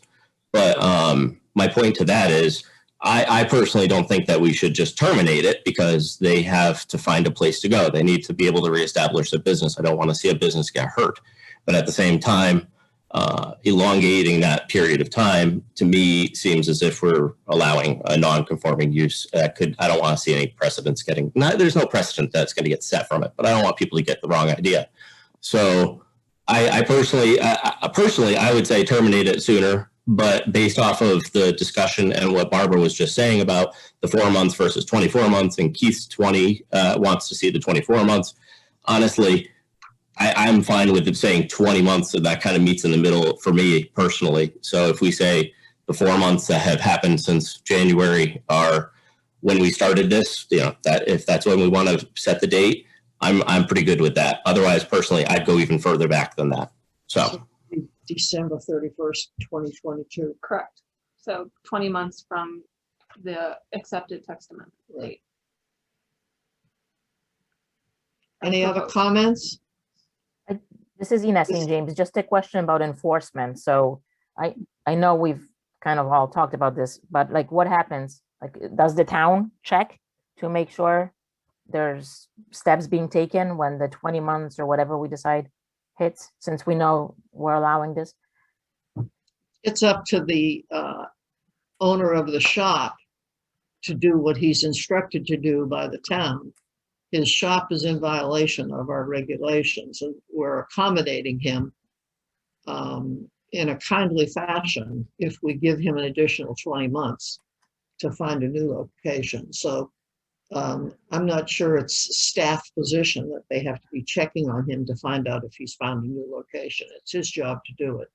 But at the end, yes, I know a notification will be placed in multiple calendars that on November 1st of 2022, will send a reminder that says you've got 30 days or whatever, Thank you. 60 days, whatever. We'll go through the calendar, whatever it is. A reminder will be sent like 2 months before that says, hey, remember, this is what we all agreed to. And if you're not out, then a cease and desist will be ordered.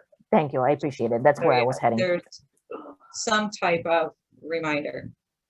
God willing, we're all still present. Thank you. Any other comments from commissioners before we go to the public? Hearing none, we'll go, this is a public hearing, so if there's anyone on the web that would like to speak, either in favor or in opposition to this text amendment, please raise your hand. I received one letter in opposition to the text amendment from the owner of Exclusive Inc. And so that has been transmitted to the We commission. all got that, yeah. And just showing it here to the public that we did receive this. It has been transmitted to the commission. They have had the opportunity to review it. And I believe we have. Is he here? I believe he is here ready to speak to you all. Xavier, you're now able to speak if you unmute yourself. Hello, can you hear me? Yes, we can hear you. Hello, yes, I'm Xavier Sedaris and I'm the owner of Exclusive Inc. Thank you for your time. Thank you for everybody's comments. I just have a couple of things to say to address some of the comments that were made. First of all, we did not try to operate, against the town's rules. We had no idea. As a matter of fact, beforehand, we called the town hall and we were instructed to talk to the health department because they would know the regulations better. And so we did so. We called Farmington Valley Health Department. We spoke to a couple people actually, and we were instructed to go on their website for the tattooing guidelines. So before we signed a lease, I didn't want to commit to a lease and then find out that the regulations were, I had no clue that they were prohibited, but I knew that there would be some kind of regulations as such in every city. So we actually talked to Mary Creaser, and I asked her if she would be able to do a walkthrough for the building before I signed the lease, because, obviously I didn't want to get stuck in a lease. And she agreed to, and she also brought her superior. I'm sorry, I can't remember her name at this time.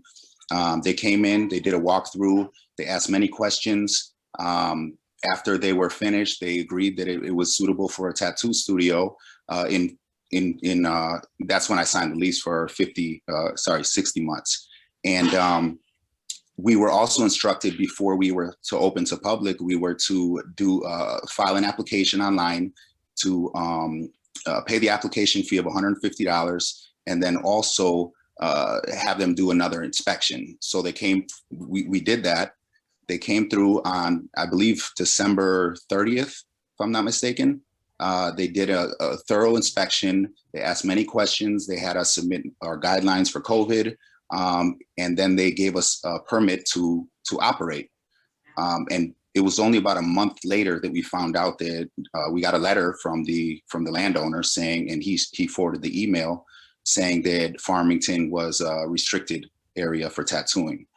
Obviously, we were blindsided. We put a lot of time, a lot of money. We are super excited. We have 5 employees, that were working at that location.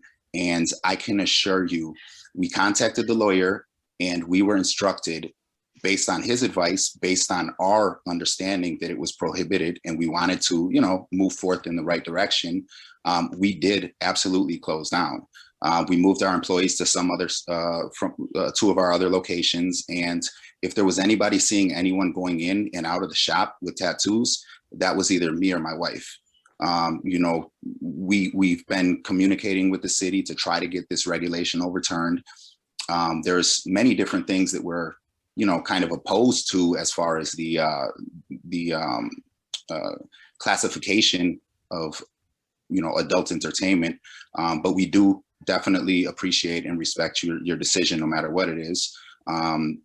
We just, we also do permanent makeup at that location, and we would like to know the classification of permanent makeup for for Farmington, because according to the state of Connecticut, for permanent makeup, you need a tattoo license. It's the same guidelines. It's injecting pigments into the skin. But there are also several spas in Farmington that offer permanent makeup that would be outside of the restricted zone as well. So, I mean, we would like to know if we would at least be able to continue doing permanent makeup at that location, seeing how there's other locations, some spas, like I said, that offer permanent makeup services and have been doing so with a tattoo license, with the same guidelines, and I'm sure going through the same health department that we went to get our license, you know, and the classification of adult entertainment is not in accordance with the state. Also, the question of needing to be 18 to get a tattoo, that's not correct. According to the state, you can be, and we don't agree at our shop. We don't let anyone under 16 years old get a tattoo, but according to the states, it has to be 15 with a parent's permission. All right, we don't do that. We do 16 on small tattoos with a parent permission.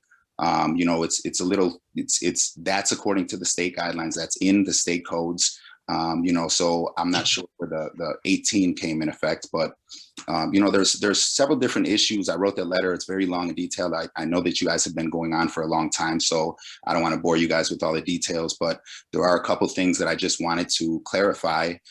You know, and as far as like the tattooing being an adult entertainment, I personally feel it's a little discriminatory and also very insulting to our clients. Like I mentioned, we tattoo. We've been working for several years with a lot of cancer wards and doing areola tattoos for breast reconstruction surgeries. We've been tattooing chemotherapy patients that needed eyebrows back on. We do surgical scars. We do burn victims. We do stretch mark cover-ups. I mean, this is 100% a personal service, and this industry has changed so much throughout the years. I know that there's a lot of stigmas going on, you know, still kind of looming over from the old outdated generation, but the tattooing industry is deeply embedded in today's community, and we would love to be a permanent fixture in Farmington. We love Farmington. We love the location. Our clients consist of many Farmington residents, and also you can pretty much drive 10 minutes in any direction from the center of Farmington and find a tattoo studio in the surrounding cities from Bristol, Newington, New Britain, West Hartford. I mean, they're all over the place. So I feel it's a disservice for the citizens of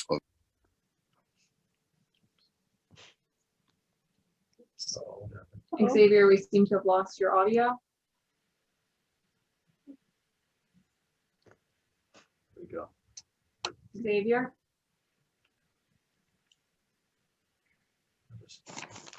Are you there? I dropped them over to panelist. They'll be able to talk now. Xavier, you should be able to unmute yourself. I'm sorry, can you hear me? Yeah, we can hear you again. Sorry for the technical difficulties. I'm sorry.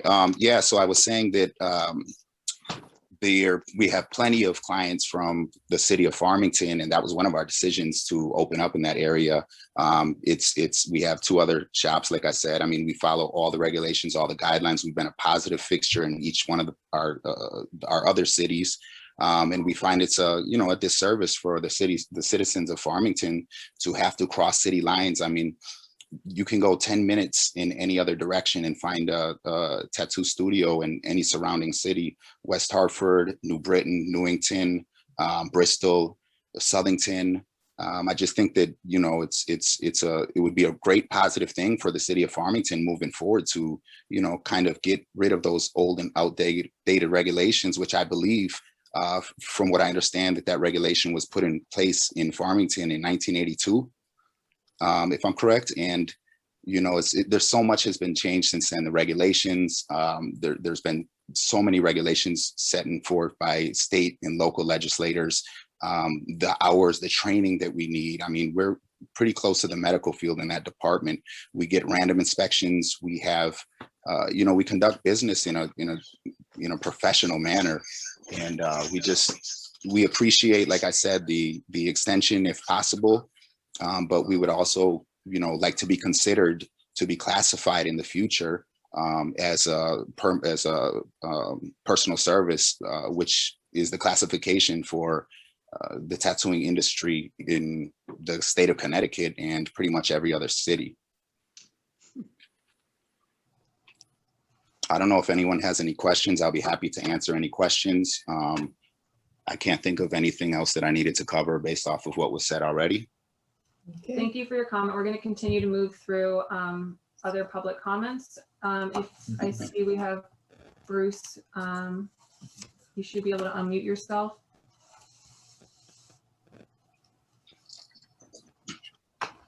Please introduce yourself to the commission and state your address.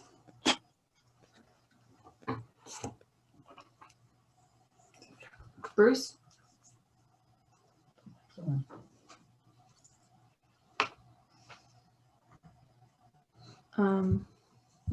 Bruce, we can't hear you. If there are anyone else who has a desire to discuss, voice concerns or opposition or in favor of this application, please raise your hand in the Zoom function and we'll call on you to talk.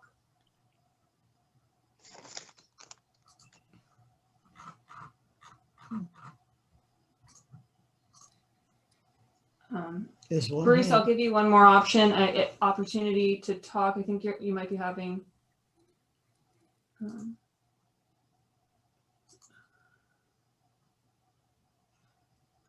We'll move on to Genesis and Lowe. Allow to talk. You guys should be able to unmute yourselves. Hello? Hi, we can hear you. Yeah, so I would just like to Please introduce yourself and give us your address, please. Thank you. My address. Mm-hmm. My home? Your name and address. Please provide your name and address to the commission. All right, Carlos De Leon, 140 High Shore Ave, Hartford, Connecticut. Thank you. You may now speak. All right, so yeah, I would like to agree that tattooing shouldn't be a part of adult entertainment. Like people come with like their mothers, their daughters, like families come. It's like a family business. It's really good thing right here. Like adult entertainment. It's like, I think of strip clubs. I think of things of that nature, and that's not at all what we do. Like we have a lot of families that come. Like I've tattooed people who like get tattoos for like their family members with autism or cancer and things like that. So I think that should be changed for sure. Thank you for your comments. Anyone else?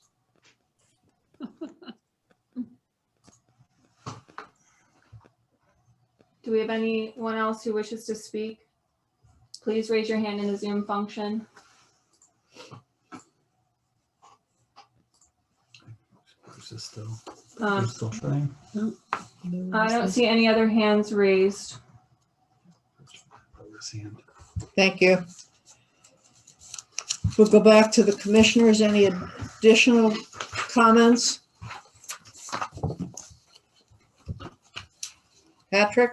No, I mean, I guess I do wonder, I kind of agree that, you know, it is so much, it's a lot more widely accepted these days. So the adult entertainment classification, it does, I don't know, it doesn't fit, it seems to me, but that's just my opinion. Okay. Mike? I just agree with what Patrick said, as I stated earlier. Okay, Matt, anything? I think that I understand the perspectives that are being shared on both sides, and I do believe it's much more accepted these days. And I actually do agree that it is a medical thing to this, to the nowadays, being used to do some wonderful things for people with some horrible situations. So I don't know if it's something we want to consider in the future, but maybe considering it falling under a medical use of some kind. But for the time being, simply getting it permitted under here would at least open it up to allowing it and making it permissible. But maybe further discussion needs to be had about where this would be an acceptable practice. Also bringing up the permanent makeup is also something that is it's almost a little concerning because you know that means that it's being done around town in places where it may not be a suitable location for it. Maybe these places may not even be as hygienic or good as the one that is being operated currently here. So it may be something we need to look into as well to make sure that our residents are safe and that it's being done in a safe manner under the proper in the proper locations, since we've never seen this coming across our board before. So it's something that we need to look at again in the future. Also, just a question for the motion itself. Will we be making a motion for the text amendment and then adding this amendment on top of it for this specific business, or how would this be? How would we proceed with any sort of motion on this going forward? Two separate votes? Yes, that would be my suggestion. I Is, think that's do the amendment, because you need to decide, do you like the amendment? And then it's really a separate question as to whether or not you want to permit the extension and any of the parameters for the extension. Okay, I'll probably try to take a stab at that when the time comes. Okay. Inez? Thank you, and thank you, Matt. And yeah, I agree. I don't think it's something that I think we should definitely talk about this in the future. The whole makeup thing that was brought to our attention. It's kind of crazy how far the tenant had, the steps he took. I feel horrible. Extensive research, inspections, licensing, permits, whatever. I can't, it's still kind of stuck in my head. Like, why are we here? What's going on? Why it went as far as it did. So yeah, I think we definitely have to do something so this business can operate. And I agree, we need to bring this up in the future. Thank you. Marcy? I have no additional comments. Thank you. Scott? Nothing additional, thank you. John? No comment. Keith? No questions, thank you. Catherine, do you have anything you'd like to add? No. Thank you.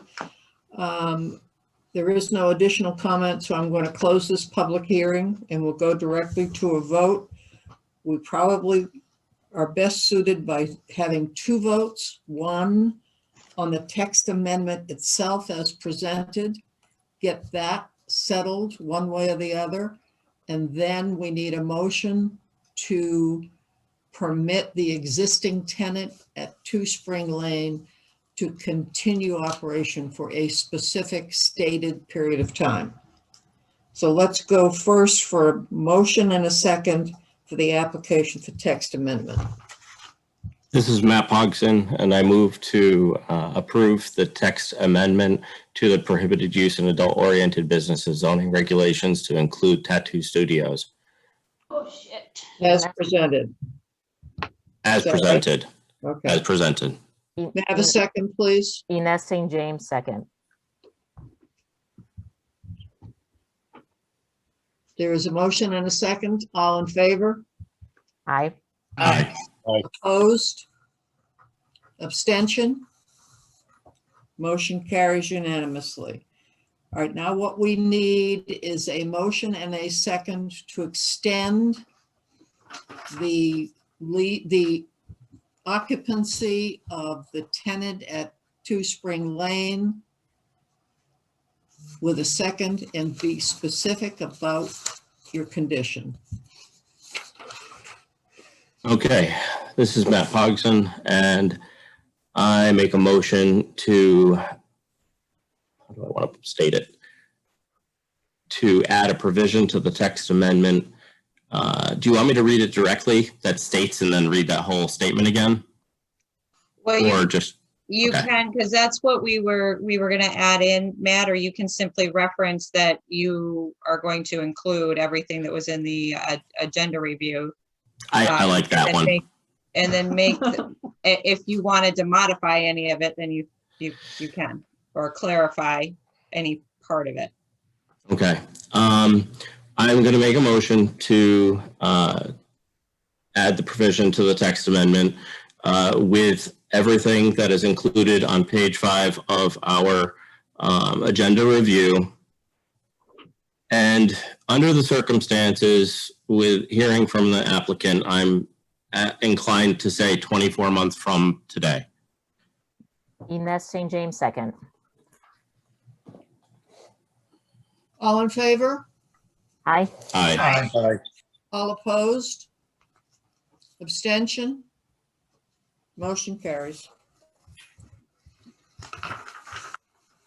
All righty. Thank you. Let's move on to number 3, which is 402 Farmington Avenue LLC, application for a zone change from BR and R80 to special innovation zone and site plan approval for multifamily development at lots 40 and 40B1 Farmington Avenue, also known as lot number 8231 and 9249 Farmington Avenue, to the rear of 406 Farmington Avenue.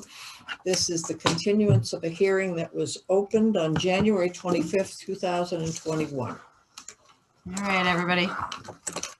Take your 7th inning stretch here for a sec, and we're going to get started. As Madam Chair indicated, we're moving on to 402. I'm going to close down a couple of things and open up a few others here. And I clear out all the stuff that we're done with for the evening. So we've got just a few things that we're going to tinker with here for 402. And I think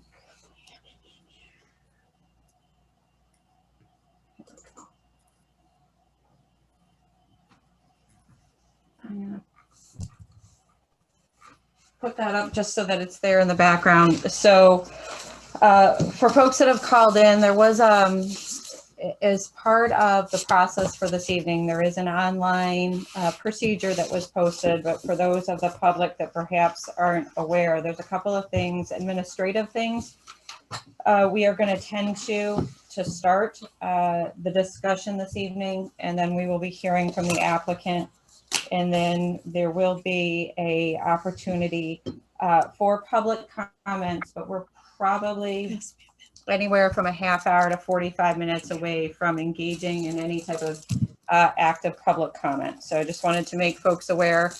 I know you've been on the phone for a while. I know you've done this a couple of evenings with us. So this is the direction we're going this evening. So to start the conversation, it's a staff conversation really initially with our commission members with respect to whether or not there's a desire on the commission's part to conduct a site walk at the adjoining property, the abutting property owners, immediately abutting property owners, and the applicant property. So there's the opportunity to see 4 properties. The Fitchman property, the Zatujan property, the Corson property, and the application property. The agenda review was posted online, was shared with all parties. The abutting property owners and applicant have agreed to the conditions of the site walk, and note that the applicant needs to be afforded the same opportunity to access the abutting properties and see the yard for themselves and be able to participate in active conversation with the commission when we come back at the next meeting, so that any observations shared, the applicant would have had an opportunity to have make those same observations. The member visits will be scheduled within the next few days, staggered times.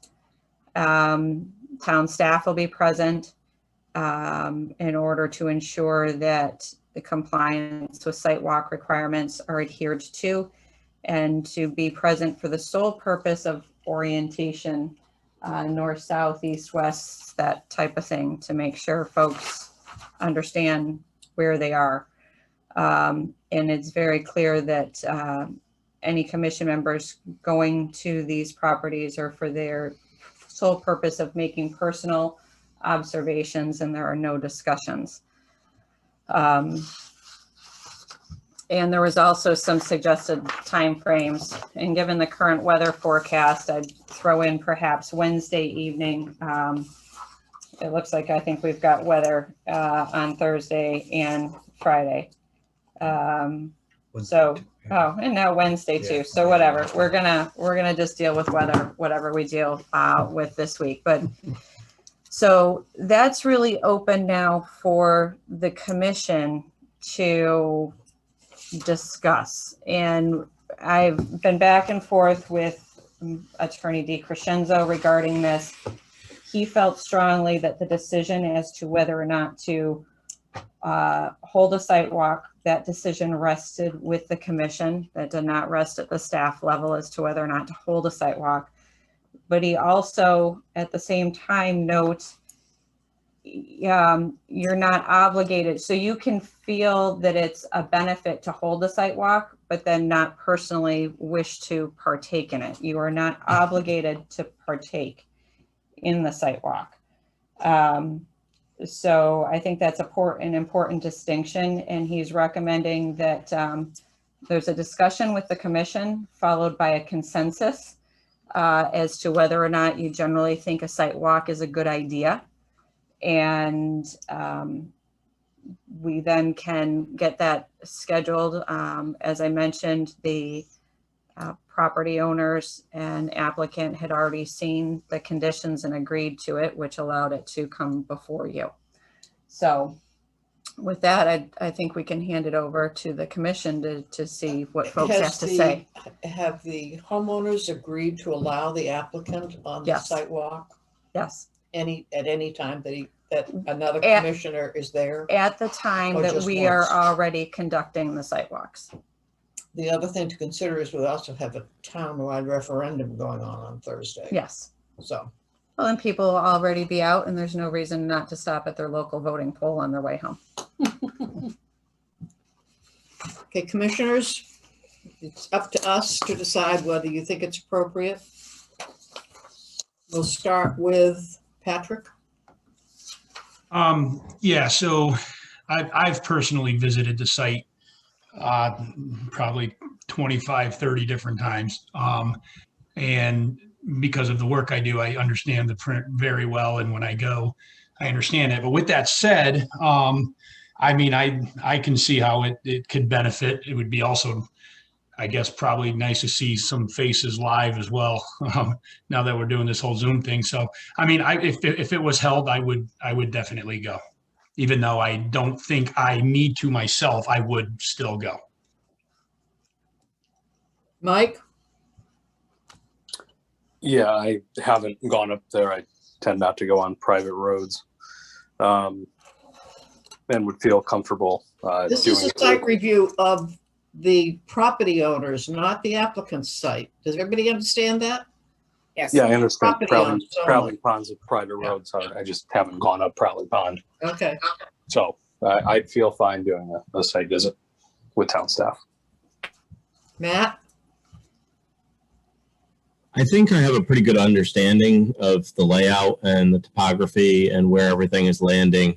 However, with that said, I know a lot of people would like to see it. I think it would be helpful for people to visualize it. And I think that it should definitely be had for other members if they need it. I'm not sure that I would be able to make it, unfortunately, but I think it's a valuable thing to have. So that's all. Yeah, I'm definitely for it. I feel like, we've heard so much information already, and I'm the one that brought up the building that looked like it was floating. So I know a lot of work has been done to explain it. But yeah, I definitely want to see it. Marcy? I think it could be valuable to see it from that side. I've certainly walked the property, the proposer's property, but this could be interesting. Yeah, I think I'm fine with it. Scott? I'll continue to recuse myself, Madam Chair. Oh, thank you. I'm sorry. John?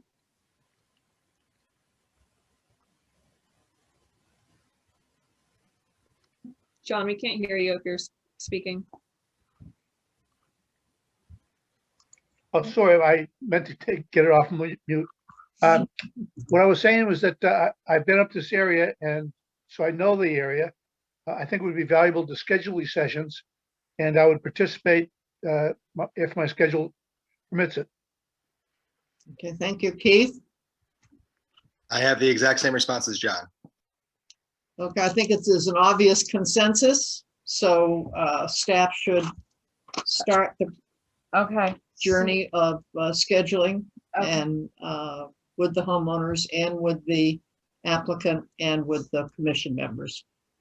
Okay, so what I'll ask is that folks just be attentive to your email tomorrow. I will get an email out with time slots that you can forward back to me, and I will follow up with property owners to see if we can add in. I'm thinking Wednesday, Thursday might be better than Thursday, Friday. But that has just kind of evolved as we've been going through things here with staff and getting coverage. So the Wednesday hasn't been cleared with the property owner. So I'll get that cleared, and then please watch for an email and respond in as timely fashion as you can, because obviously this is a quick turnaround time because we're talking about doing this week. And that the site walk is for the benefit. It will be staggered. It will not be a meeting. It will not be public. It is for the commission members to see these properties with the benefit of staff being there. Alrighty, thank you. I think that's it for that first item. And the next, we're gonna roll right into, and yeah, you good for that? Okay. So we're gonna, at the last meeting, a number of commission members had asked staff to take a look at the photo simulations that had been developed and get our thoughts on them. So this had been shared with you at the agenda review. We had also, this had been shared with the applicants and interveners prior to the meeting as well. So all parties had seen it. And Catherine's going to lead us through this discussion. She took the lead with putting this together for us this evening. Good evening, everyone. Again, this is Catherine Kramer, Town Planner. So we're going to walk through photo simulations and renderings. And I want to explain the specific process that is used to create these images. The purpose of the photo simulations or renderings is to create a reasonably accurate visual representation of a project, so you can see the before and after in the scope and scale of impacts of a project. So typically what happens when someone is developing a photo simulation or rendering is you take a photo from a known location with a level camera. So level, so the lens is pointing straight out. The known height of where the photo is taken, it's typically 5.5 feet, which is the general height of a person. So it would be an eye level view. You typically take a GPS location, so you know spatially where you are and where the view is taken from. It's also really important to know what type of lens you're taking the photo on. And as I'm going to describe over the next slide, is the lens on a camera provides a certain level of distortion to the image, and to know the lens type allows for the individuals making the photo simulations and renderings an opportunity to mitigate some of those distortions and also understand what they're working with. So without knowing what kind of lens you're working with or what the photo is taken on, you're kind of working in the dark as far as what's going on behind the screen and with the lens. So it's also really important to understand the context of context measurements. You typically do 2 reference points. So for example, in this image right here, we have a tree. So you would take a GPS location of the tree. You would have your GPS location of where you took the picture.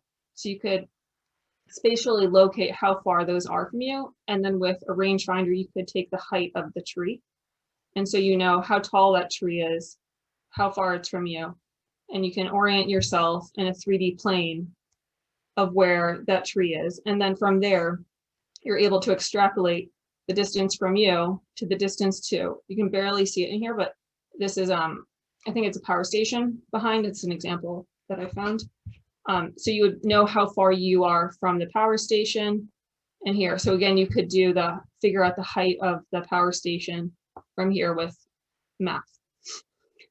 So again, it's a specific process of knowing your base information, having a level of information that helps you spatially locate yourself and provide reference points. So when you're adding in a building, you know how to size and put in the dimensions. So this slide kind of shows you the difference of lens type. So starting over here, we have a 24mm lens. And over to the side, you have a 105mm lens. So the relationship between the objects in the foreground and the objects in the background changes based upon the lens. So you can see with the smaller lens type, the power station in the behind is approximately 10% of the image. Whereas if you're using a 105mm lens, the power station appears a lot closer and it's at 37% of the total image. So the wider angle lenses allow you to capture a larger slice of the world. And just for context, my iPhone, which is pretty, not too old, but old, is about a 7mm lens. So it's even further over on this side. And I think you guys can kind of understand how this plays out when you're on vacation or looking at a really pretty view and you take a photo and it looks nothing like it. The mountains are squished, the sunset's squished. There's a natural level of distortion with all camera lenses. And so understanding what you're working with is important for developing an accurate photo simulation. So basic principles of renderings and photo simulation is the perspective. And all of these squares are the same size, but they appear smaller the further you go away.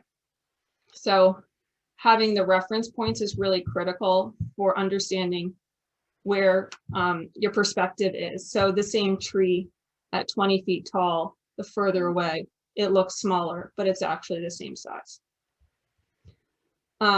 So another example of why we need reference points is if we take the photo right here on this property, the building is going to look closer than if you take it here. So this is again illustrating why we need to have particular sets of information to create accurate representations, but also to assess the accuracy of the representations that have been put before us. So town staff went out to the applicant's site to assess the tree canopy.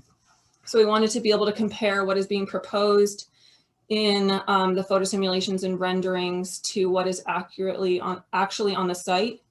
And so the tree canopy varies between bottom at 30 feet, top being approximately 50 feet. And this is close to 42 Prattling Pond. So this is looking up towards 42 Prattling Pond, and this is looking on the applicant site within their site from the view direction of 42 Prattling Pond. And this is a photo we received from the intervener from their yard, showing what their view is with the yard and the trees, which is, again, lines up with what town staff saw with the tree canopy bottom being approximately 30 feet off the ground and the tree height being approximately 50. So when we were looking at the applicant section, we reviewed the elevations that are depicted here in creating our base datums.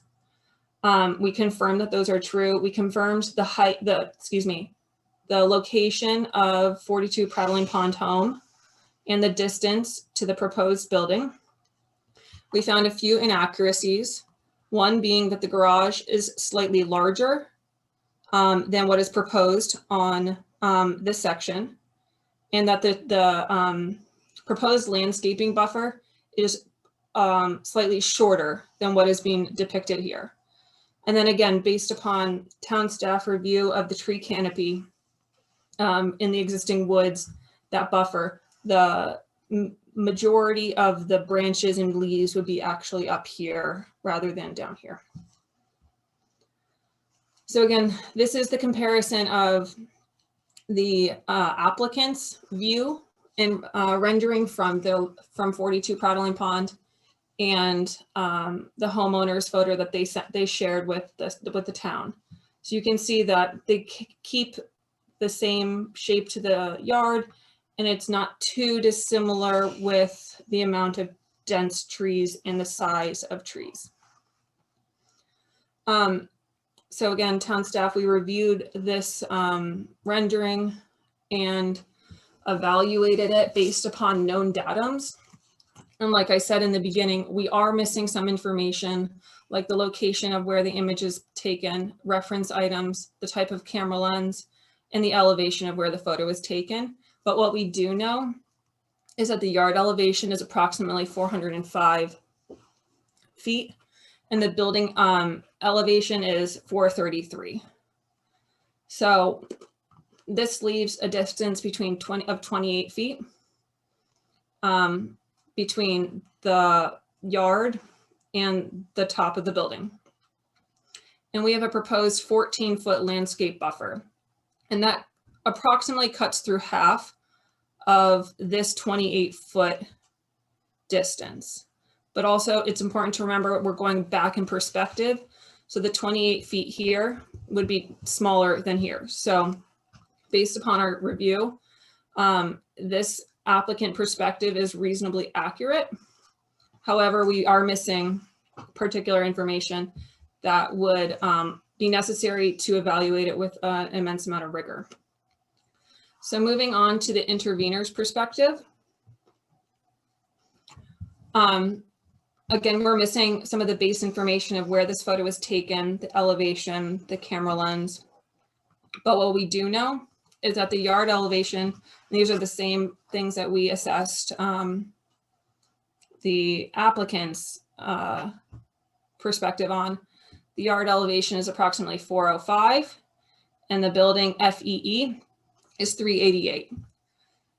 So there's a discrepancy here where the yard elevation is actually below the building FFE, which is 388. So this line should actually be 17 feet below the yard elevation. And so there is some sort of floating building distortion happening here. Another datum that we have is the top of tree based upon our site visit being approximately 455. That's the 50-foot top of tree canopy off of the yard. And then we have the top of the building, which is a known datum of 433. So again, we have a discrepancy between the top of the tree. It should be higher than the top of the building, but the way this building is being depicted right now, it's higher than the top of the tree. And also the yard doesn't seem to represent the actual lawn that we saw in the photo.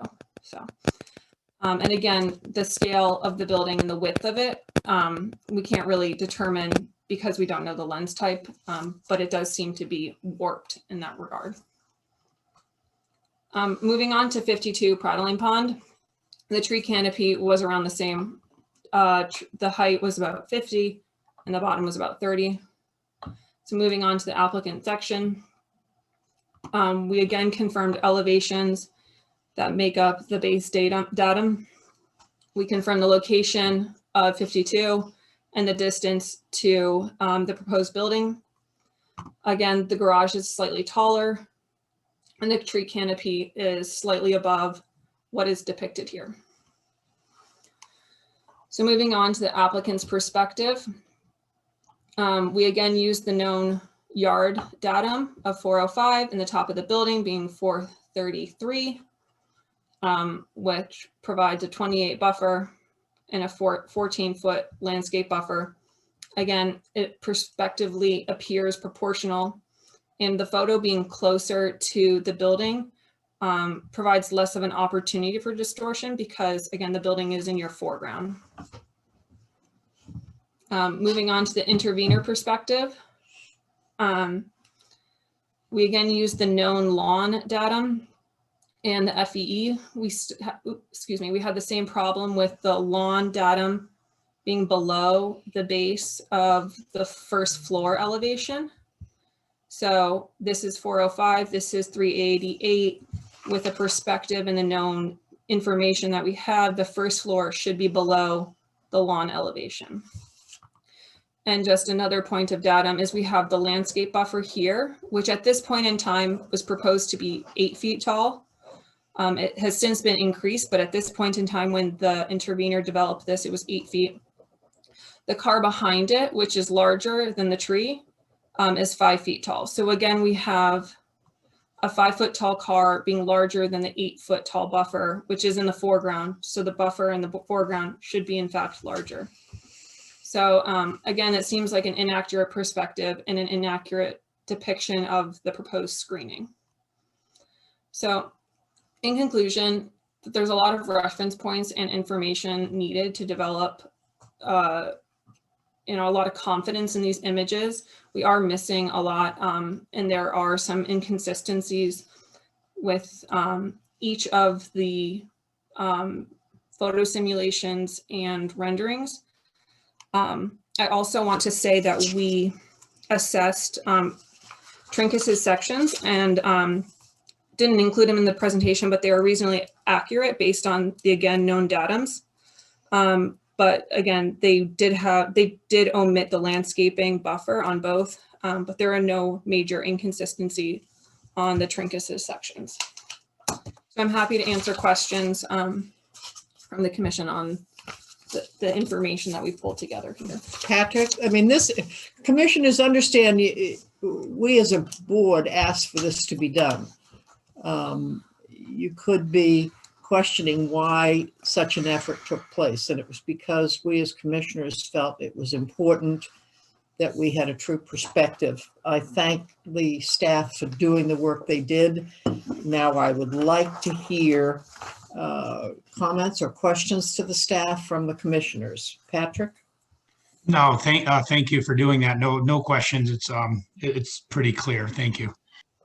Mike? No, thank you for doing that. There's obviously a lot of photos out there with from both sides, and it's good to know, roughly what's accurate and what is not. With the changes to the application, I'd be curious to see what the changes are to these views. Well, we'll see that shortly, I think. Matt? I was wondering the same thing Mike said. Other than that, I really applaud you for what you did. Thank you for assessing that for us. Inez? Same. Thank you very much. Marcy? Yeah, I think it really helpful and really helps clarify what we should be perceiving. John? No questions. Keith? No questions. Thank you. Okay, moving along. Okay, we are going to, you know what, I'm just gonna minimize that. Applicant. Yep, no, it is. I'm gonna minimize this because I'm sure someone else may have a question. And we are gonna move along. We're gonna turn this over. The next step in the process is to turn this over to the applicant for their portion of the presentation. Then there'll be commission questions to the applicant and then public comments. So can you hear me, Shannon? I can, Kyle, yep. All right, great. Good evening, Madam Chair, fellow commissioners. For the record, Kyle Richards from the Metro Realty Group. I'd like to take some time now to describe a few modifications to our development plan as a result of some comments that we've recently heard. Shannon, if you could go to the next slide, please. Yes. I'll find my page now. Sorry, Kyle. There you go. No problem. All right, there it is. All right, so the building and site plan. We have made modifications to reduce 2 sections of the proposed building from 4 to 3 floors.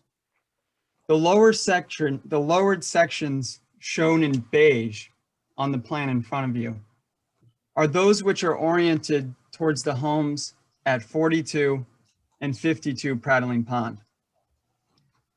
The sections of the proposed building that will remain 4 floors will be those closest to Farmington Avenue, oriented away from the residences. This modification will result in a reduction of 23,196 square feet of building and 20 apartments. And the loss of 20 apartments is significant. And to partially offset this loss, we are proposing to replace 12 of the internal garages on the Farmington Avenue side of the building with 5 one-bedroom apartments for a net loss of 15 apartments, or 10%, to bring the total apartment count down to 131.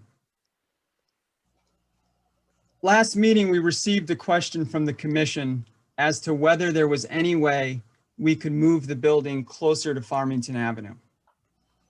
And while the easement over the gas line prevents us from shifting the building footprint any closer to the avenue, by removing apartments from the section that is closest to the neighbors, we've effectively redistributed the density towards Farmington Avenue.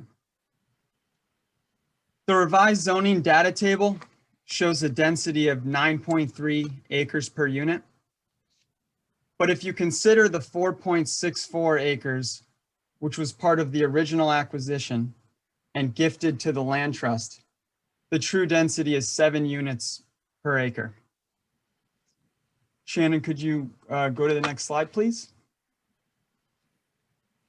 So the 3-story section will have garages on the ground floor with 2 stories of residences above. The height has been reduced in these portions down to 35 feet. So this is obviously not a colored elevation that you're looking at, but the garage floor will remain red brick, while the 2 residential floors above will be clad in gray lap siding with white trim. Next slide, please, Shannon. So for point of reference again, the portions of the building oriented towards the residences are shown in beige. They will all follow the elevation pattern you just saw of garages on the ground floor with 2 floors of residences above. This change reduces the height and density of the project while maintaining the fundamental design of a central courtyard to help contain the sound and the use of the natural barriers to create a building finished floor elevation that is 14 to 24 feet below the property lines with the neighbors. Next slide, please, Shannon. As it relates to the site plan, there are only 2 minor tweaks. First, there will be more green space added in the location outside of the 5 ground floor apartments on the Farmington Avenue side of the building. This change results in a minor reduction in impervious coverage. And secondly, per request from the commission, the 6-foot wide sidewalk leading from our site to Farmington Avenue is now proposed to be made entirely of concrete. Next slide, please. So the yellow box on your screen shows the 4.64 acres gifted to the land trust as an extension of the Bancroft Memorial property. We've received questions relating to our intentions and the developability of the 5-acre portion of the site shown in orange. Per the commission's request, we completed a preliminary study of the land and determined that 64 additional apartments could be developed there. However, as we mentioned at the last meeting, such an aggressive plan wouldn't necessarily be welcomed by the Wetlands Commission. Further, as part of our wetlands approval of this application, we placed a 2.2 acre conservation easement around 2 vernal pools on the Farmington Avenue side of the site that abuts the town of Farmington's parcel. Notwithstanding, we believe this portion of the site does have meaningful development potential. And with a scarce amount of land remaining in the health center neighborhood, we're torn between reserving the right to develop this land in the future or to dedicate it into conservation. But if this commission were to prefer for this land to go into permanent conservation, we are agreeable and will commit to doing so. If that choice is made between the new conservation area and the land trust parcel, over half of the total site, at just under 10 acres of land, would remain naturally preserved and undeveloped. Next slide, please, Shannon. Lastly, there was a question from the commission as to whether there had been any discussion about planting additional screening trees in the yards of the two closest abutters.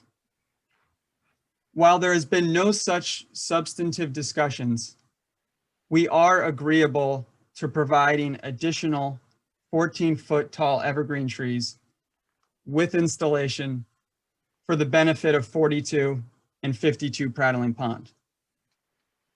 We are willing to provide the town with the necessary funds for a total of 100 additional 14-foot evergreen trees, should 42 and 52 Prattling Pond wish to avail themselves to the plantings.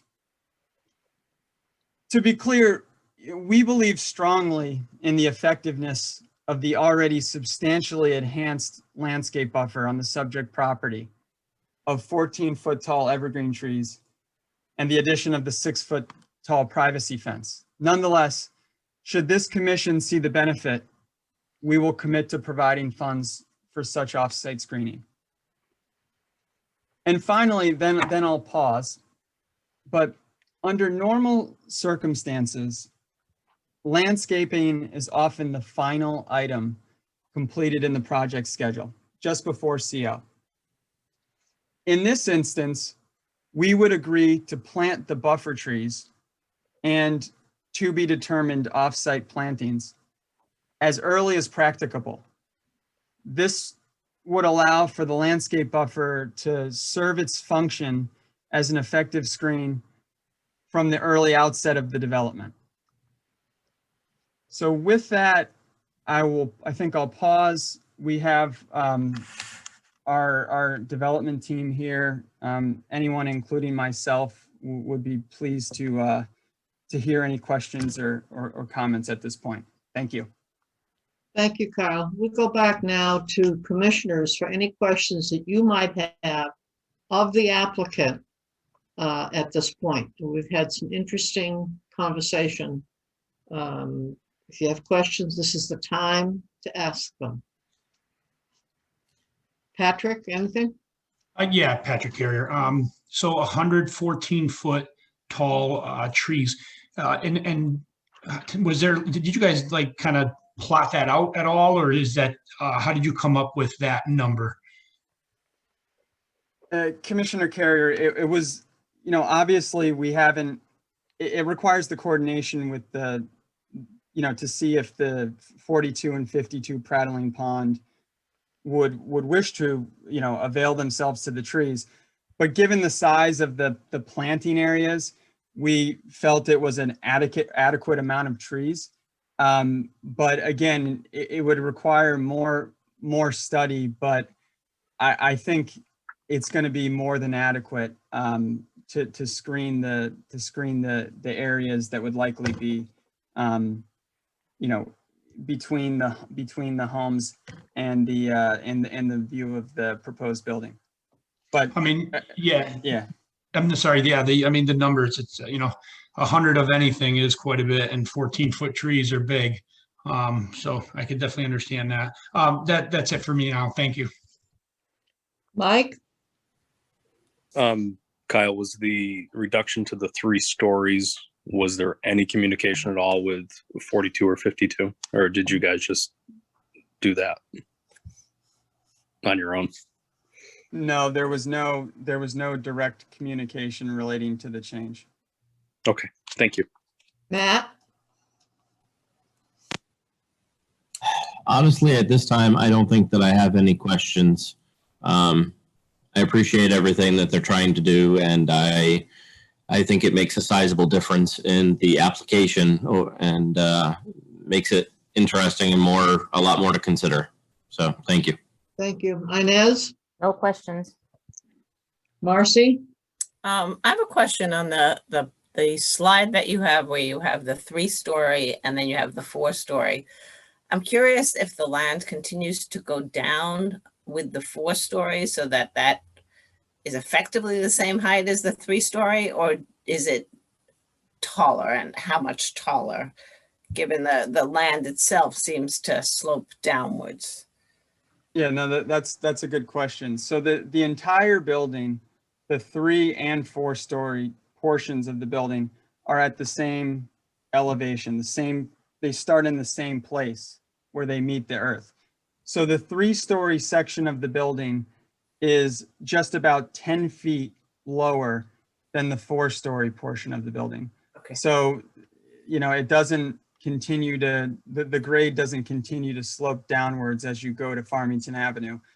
As you recall, the way this whole project was designed was that we situated it low and on a flat plane to use the surroundings, to use the natural surroundings in the earth to put the building in a 14 to 24 foot hole from its surroundings. So unfortunately, it's all on the same plane, but the 3-story portion is approximately a 10 foot reduction from the previous building we brought forward a few weeks ago. Okay, great. Thank you. That clarifies it. I appreciate it. John, do you have any comments or questions of the applicant? My only comment is that I think the change to the parcel that was going to be undeveloped next door and looking at that as possible conservation easement, it would make this whole thing look much better. That's a parcel that I think needs to be protected. Thank you. Keith? Nothing further, thank you.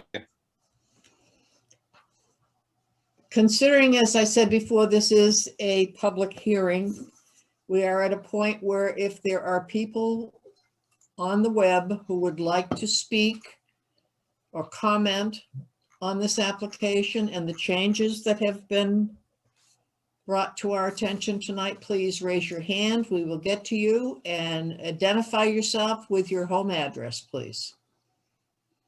Okay, Dr. Fitchman, you can unmute your microphone and address the commission. Thank you. I don't want to take too much time, but I appreciate that the developer is trying to do things to mitigate some of the issues here, but I believe there was an error in mathematics, because I think that Mr. Richards said that there would be a density of 7 units per acre, but with 131 apartments, I think that it would be more like almost 19 units per acre. Not the first error.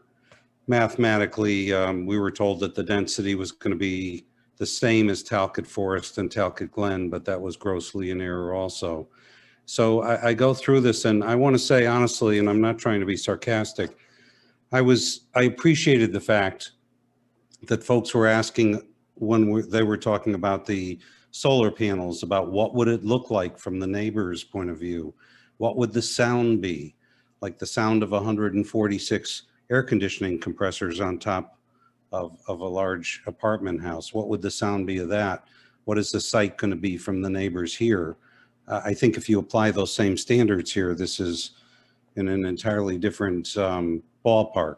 When we began all this, we were told that this had to do with Yukon and the Yukon corridor, and that Yukon supported this. I don't know if the commission has had the opportunity to see the letter that was written today by Mr. Hires from Yukon, if you want me to, I can read it. It's a relatively short letter, but I can also summate it, whichever you would like.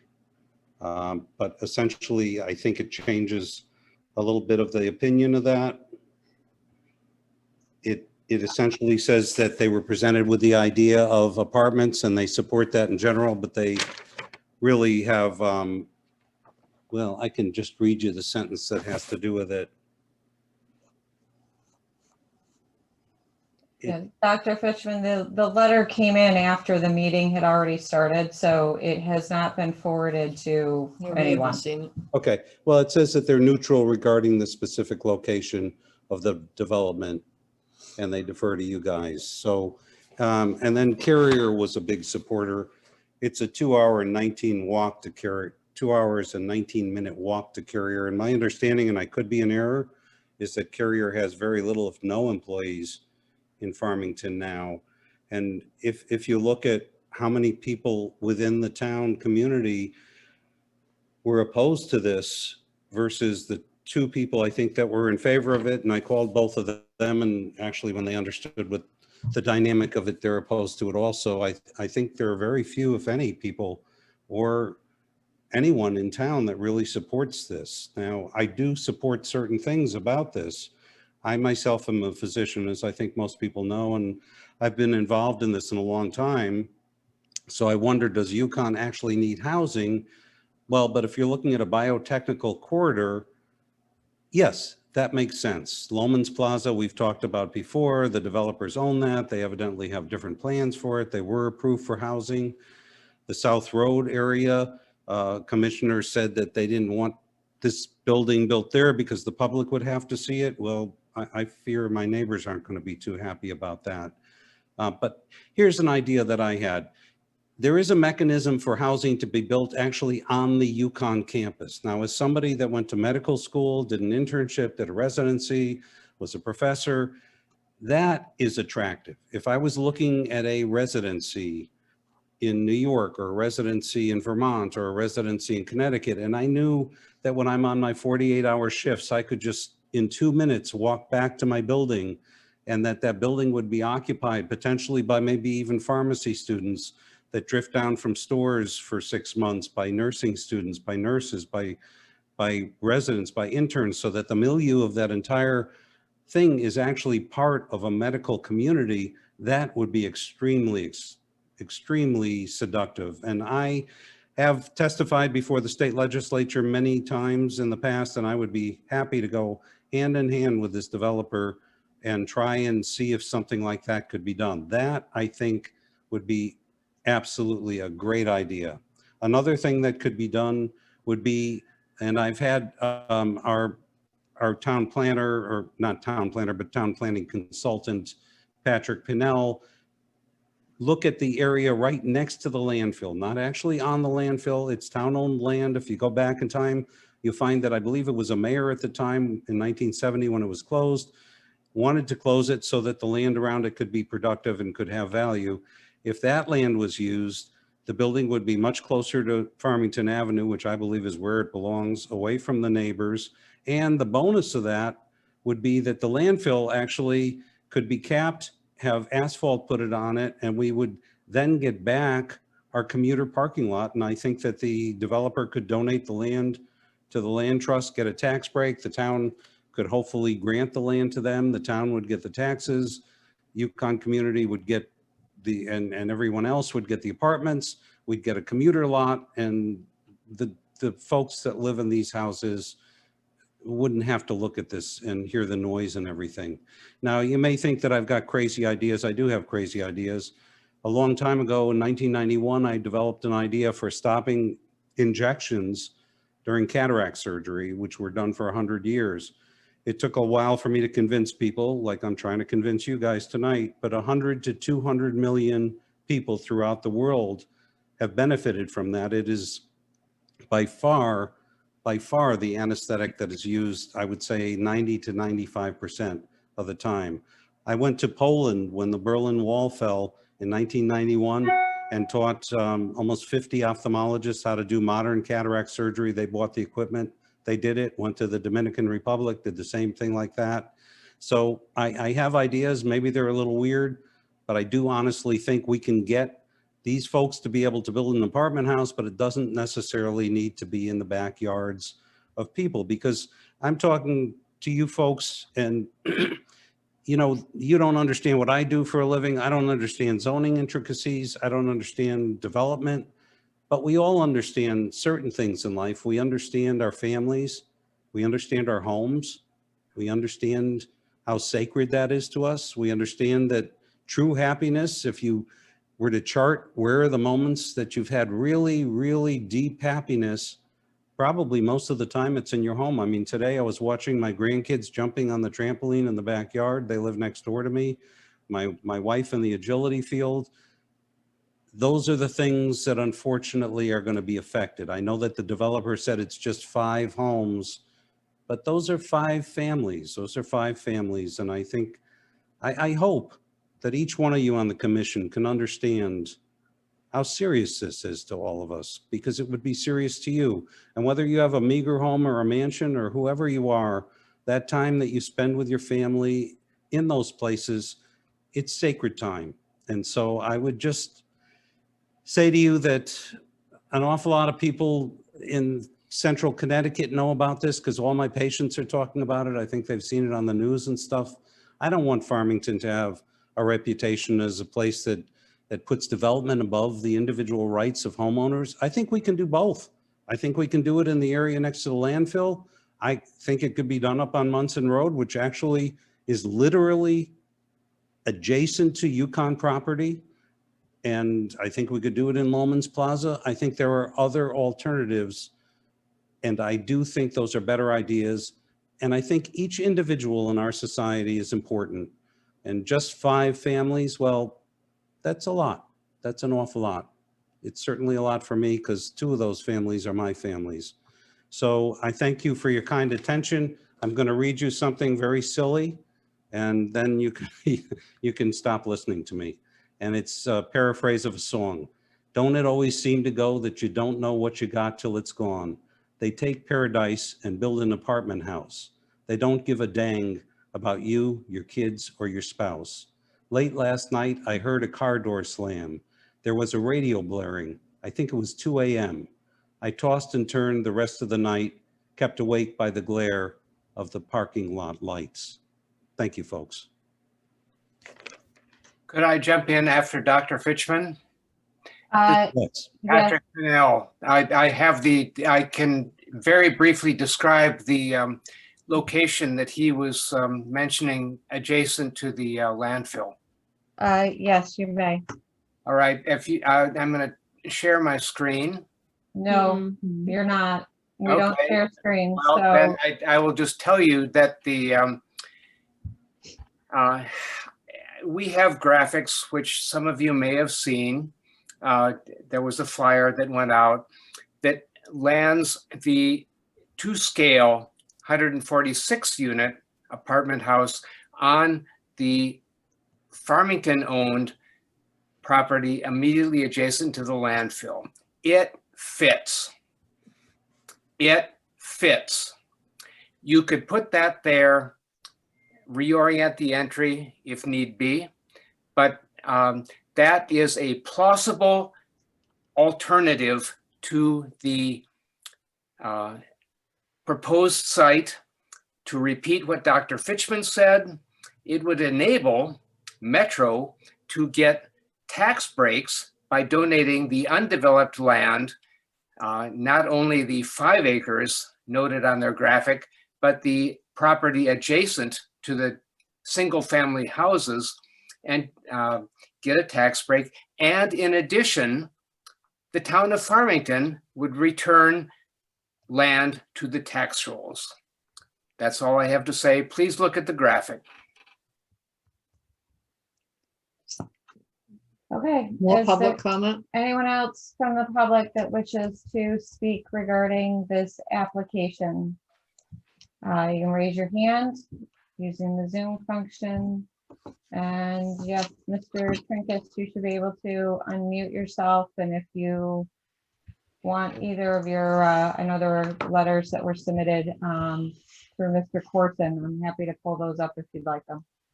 Yes, Shannon, if you could pull up the first one I sent you. Yeah, that one with the pictures in it would be great. Thank you. For the record, my name is Steve Trinkus. I'm a licensed professional engineer in Southbury. I also hold a Bachelor of Science in Forestry, and that's applicable in talking about the trees. These are actual views I asked my clients to take from their yards looking towards the proposed building. As the staff pointed out, the crowns are very tall here. What we have here is what's termed an even-aged forest, that basically all the trees grew up at the same time. They're relatively uniform in size and also height. The crown also, when the leaves are out, shades the forest floor, so you don't have an understory of brush and herbaceous vegetation. The few hemlocks that are visible here, hemlocks will grow in shade, but they grow very, very slowly, where Shannon has her mouse. But they're really, you're not looking through the crowns of the trees towards the building. You're going to see the middle part of the building, both from the Zaytujan and the Corson residences. The applicant, in taking their cross sections, had somebody standing in their yard. I will submit that you rarely just stand in your yard looking out into the woods, but you're in your house on your first floor or second floor looking out the windows is a more common situation. Shannon, if you could scroll to the next picture would be great. So again, this is, from 20 feet back from the edge of the woods, and you can see really it is very, very open, and there is a remarkable lack of the evergreens. There are a few small ones here, but there are nothing tall here at all. Another point is on the applicant's landscaping, as they presented at the last meeting, they call out evergreen trees. Well, there's a litany of evergreen trees. The most common ones used for screening are either spruce or arborvitaes because they have a dense conical shape. And while they both can grow relatively tall, it's also important to understand that the top grows quicker than the bottoms, and the top is the thinnest part of the tree. So as those trees grow up, they are very thin, and it takes years until the tree itself gets much larger and starts growing up, that the actual ability to screen really comes into play. So, it might grow 2 feet a year, but the top of it is very thin. It's not going to provide much screening at all. In regarding the applicant's offer to plant screening on the Zaytujan and the Corson properties, both spruce and arborvitaes need to be in almost full sun, or at least 6 hours a day of sun. So planting them under this hardwood area, those trees are not going to grow very well at all because it's a densely shaded environment. And placing them in primarily the Zaytujan yard in the forefront of this picture, right where you can see the lawn, that's about 7 foot below that little ridge line there. So even if you put up a relatively tall tree, you're looking at the house, from the house out, you're going to again look over those trees completely. If you go to the next picture, Shannon. Again, this is back from their house. And again, you can see in the background of moving the mouse down the center of the picture, that's a Yukon Medical Center, right where Shannon's got her mouse. So even during, this time of year when the leaves are off, you can see that building, and you can see it relatively clearly through the woods. And that's quite a bit farther away than the proposed apartment building. Next picture, please. This is from the Corson property, which is the closer of the two residences. And again, you can see that, there really is not an understory. You have some barberries and some other invasive vegetation. You have very few, evergreen hemlocks here. They're very scraggly, as we would call them from a forestry standpoint. But also, you don't have a dense tree. The images that the applicant used, you had a lot more tree trunks in those images than actually exist in the field. So again, you're going to still see, with the reduction of 1 story, you're going to still see the building from the Corson house, because you're really looking down towards the building, lower on the forest and not up in the crown area. I think there's one more picture, Shannon. Yeah. So again, this is a little bit farther back from the edge of the woods. But again, still very, very open, very visible. You can see a farther ridge line, through the trees. So there isn't a lot of natural screening at all in this particular case. And then the last image, I think it's the Google image, Shannon, would be great. Yeah. Now, most of the time the Google mapping is, we're looking at it with the trees. This is without the trees and without the snow on the ground. And you can really see in this image the lack of evergreens on both the St. Tugen and the Corson property. And what you see are again, not landmark trees. They don't provide a lot of screening. It is really quite open on both of them. And this building, while you may not see the top, you will see the middle floors of it. And one of the issues that I believe came up at the last meeting is, as this is an apartment building, people will be there at night. And you will have lights in all of those, apartments at some point for some number of hours. Maybe some people go to bed at 10, some people go to bed at midnight, but, those will also be visible, through the wooded area. Thank you. Thank you. Okay, anyone else wishing to speak regarding this application? I've got somebody with their hand up over here. Mr. Fetterman, you should be able to unmute your microphone, please. Your full name and address for the commission. And yes, I'm Jim Fetterman, and I'm at 85 Prattling Pond Road. And I do appreciate the applicant's desire to try to, lower the building site and everything, but I still think that in its end result, it's still not appropriate for this area. And I think getting it away from the Prattling Pond area is desirable. And I think this concept of using the former the landfill site as a new location would put it approximately 740 feet further away or closer to Farmington Avenue and away from Prattling Pond. It also lowers, because it's a lower site, it lowers the building by about 30 feet. So the line of sight from the houses that are being impacted right now would be lowered. Also, they would not have to do all the blasting and excavation to level out the pad at the current place because it's on a hill. This site is flat down by the landfill, and we were able to come up with aerial views of the quarry back in 1952, and it showed the outline of the quarry itself. And it's clear that there is, not a ton amount of space, but there is space to put the entire apartment complex where they wouldn't have to reduce the number of rooms that they want to do. And they would be able to use the monies that they were going to spend on excavation, and that would obviously save the neighbors from all that construction noise over a 2-year period.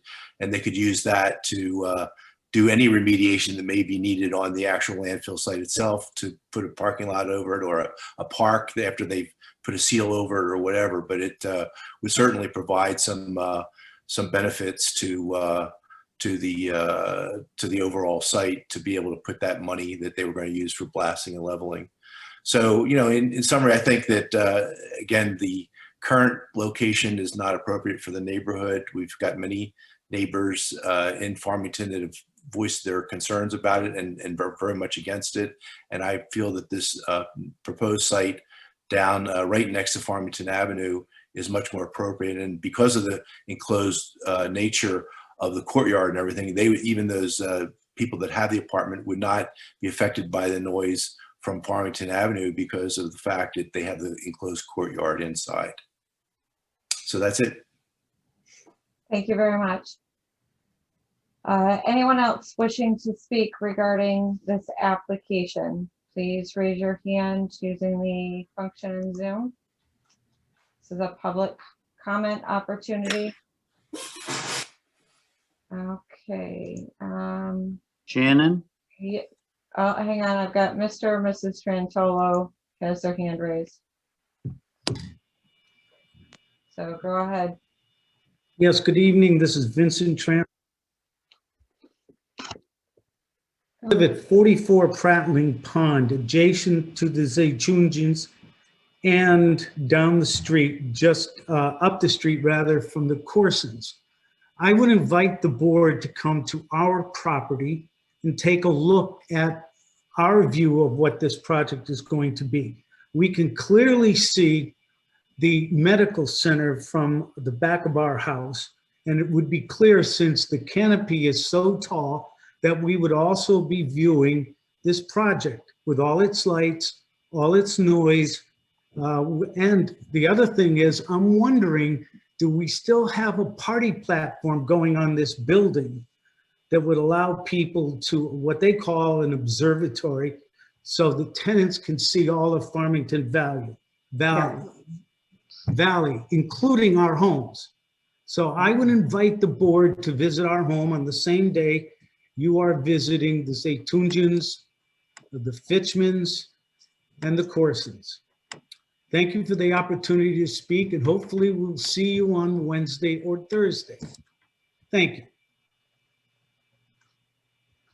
Thank you. I believe someone else tried to speak. I don't know who's next. If Yes, Shannon, Bill Wadsworth. oh, certainly. Yep. Go right ahead, Mr. Wadsworth. Okay, in reference to 402 Farmington Avenue, I'm speaking as, I'm here on behalf of the town of Farmington as Chair of the Economic Development Commission.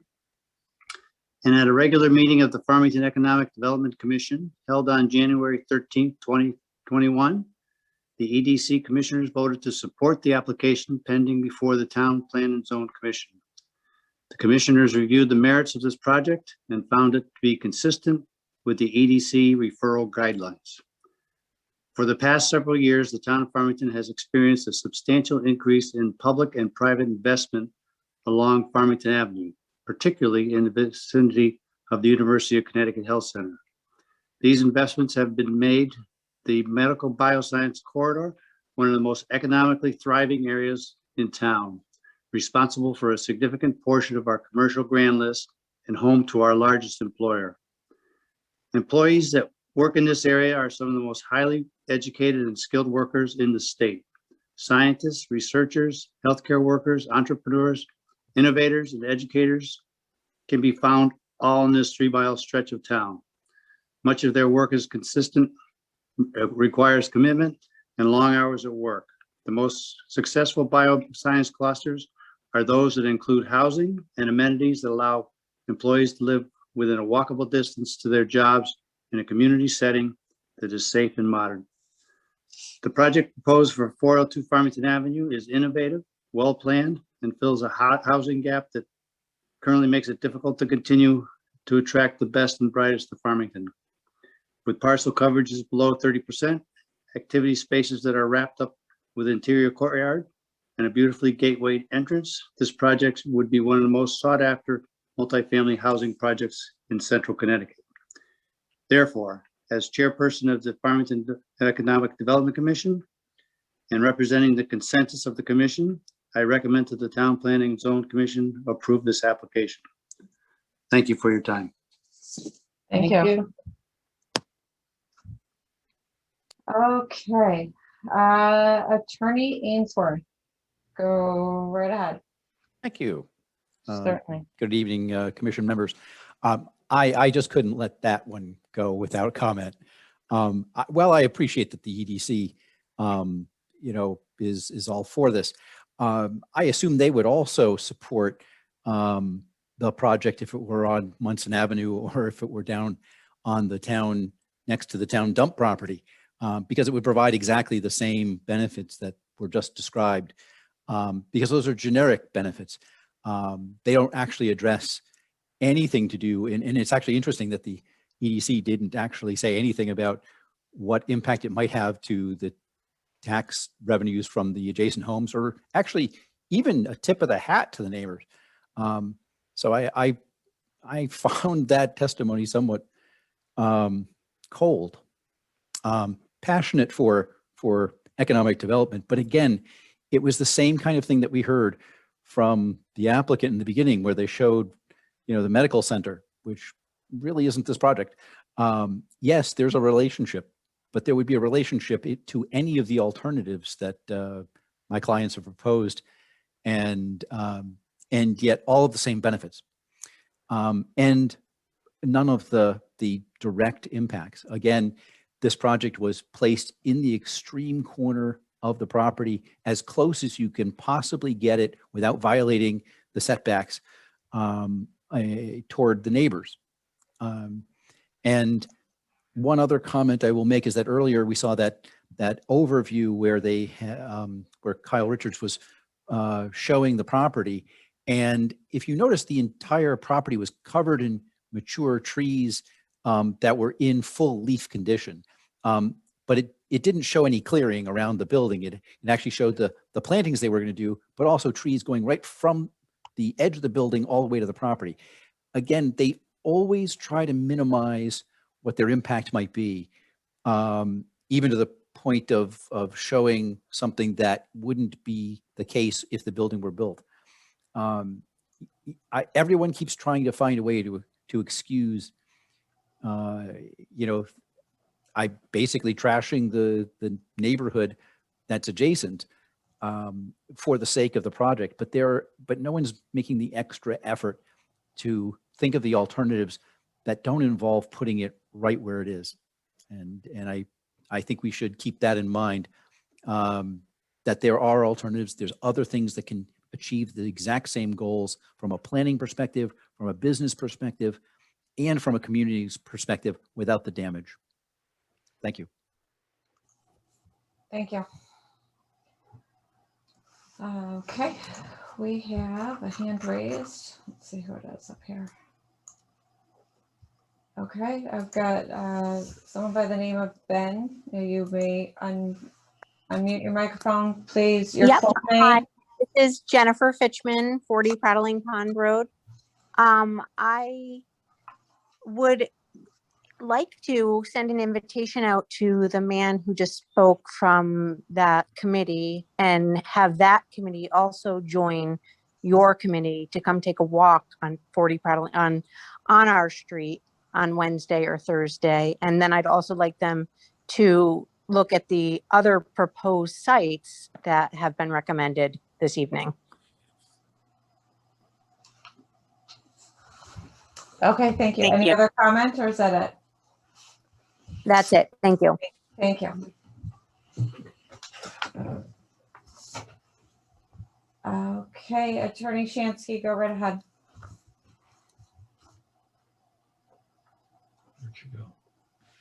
Thank you. Good evening. Attorney Marjorie Shansky. I represent the Zaytunjans. And I want to encourage the commission in the time between this evening and the next hearing to review the abundant offerings that have been placed before you. Too much time in this hearing has been spent discussing how this development can be constructed, completely swallowing up the critical threshold issue, which is whether this zone change should be adopted at all. And the answer to that question is no. And I say that with specific reference to section 31 of your regulations. About much has been said and much has been written, but now so many weeks ago that it feels as though it has fallen off the radar. Defensible zone changes, which are clearly within your purview, need to be in the interest of the community as a whole. That's one of the benchmark findings. This proposal does not represent the interests of the community as a whole because it cannot be reduced to an economic calculation. It is not in the interest of the community as a whole where you are sacrificing an existing established residential neighborhood by permitting something so large in their backyards, so large, so incongruous, so out of architectural character. Pardon me.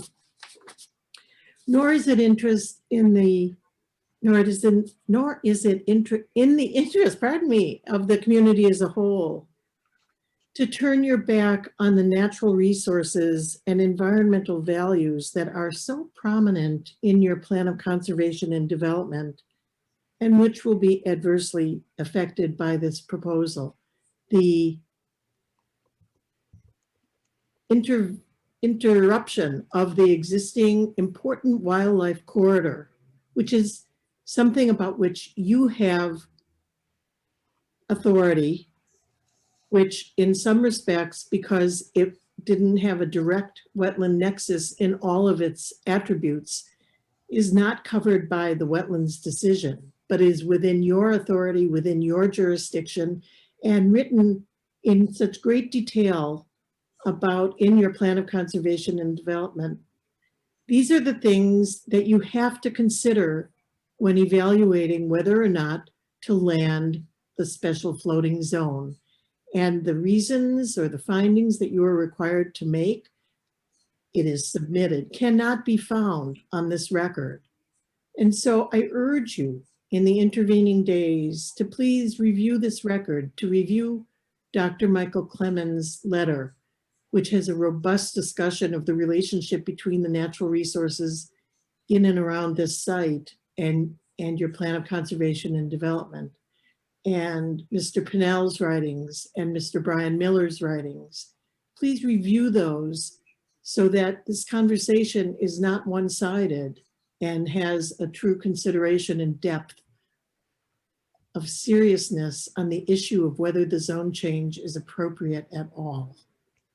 The rest is detail, but neighborhood killing detail that can be avoided with a judicious decision by this commission. Thank you. Thank you.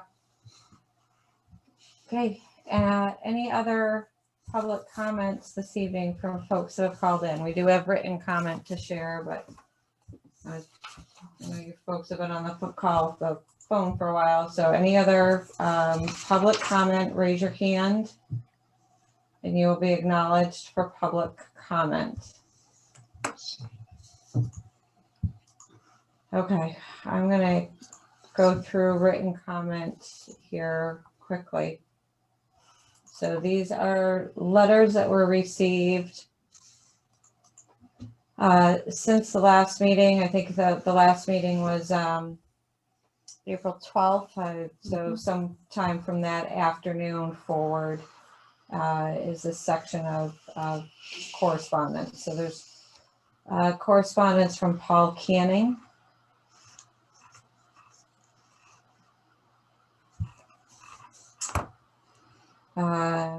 Letter from Jason Manafort. Email correspondence from Sigrun Gadwa. Correspondence from Jessica Adelson.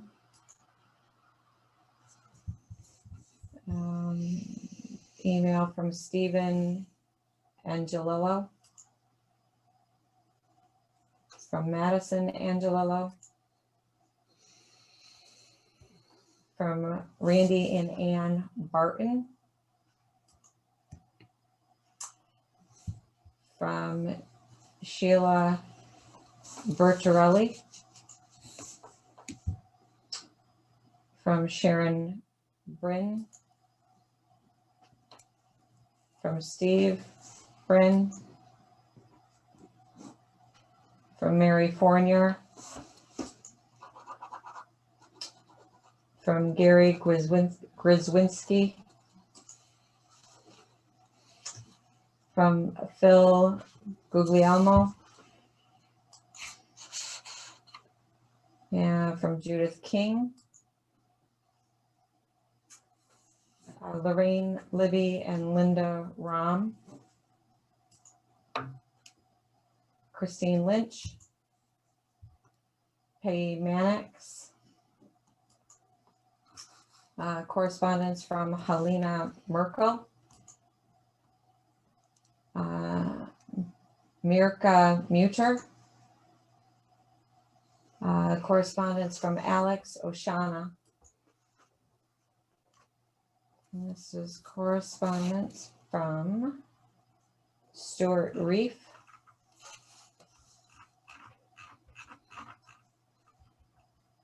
Correspondence from Robert Richer.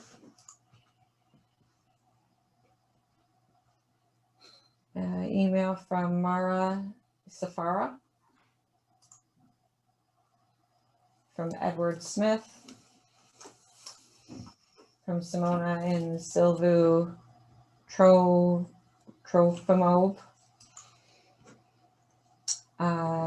Leo Velez. Victor Vincent. Yi Yang. And from David and Catherine Zimmerman. And I do have one other grouping.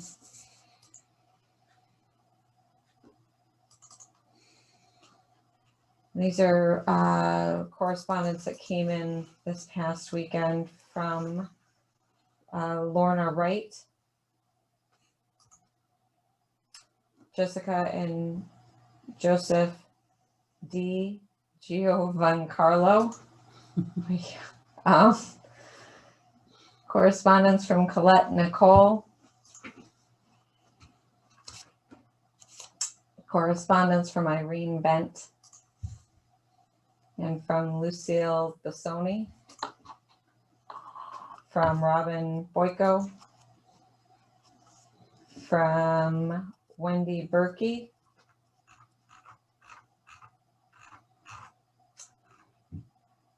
From Yang Chow.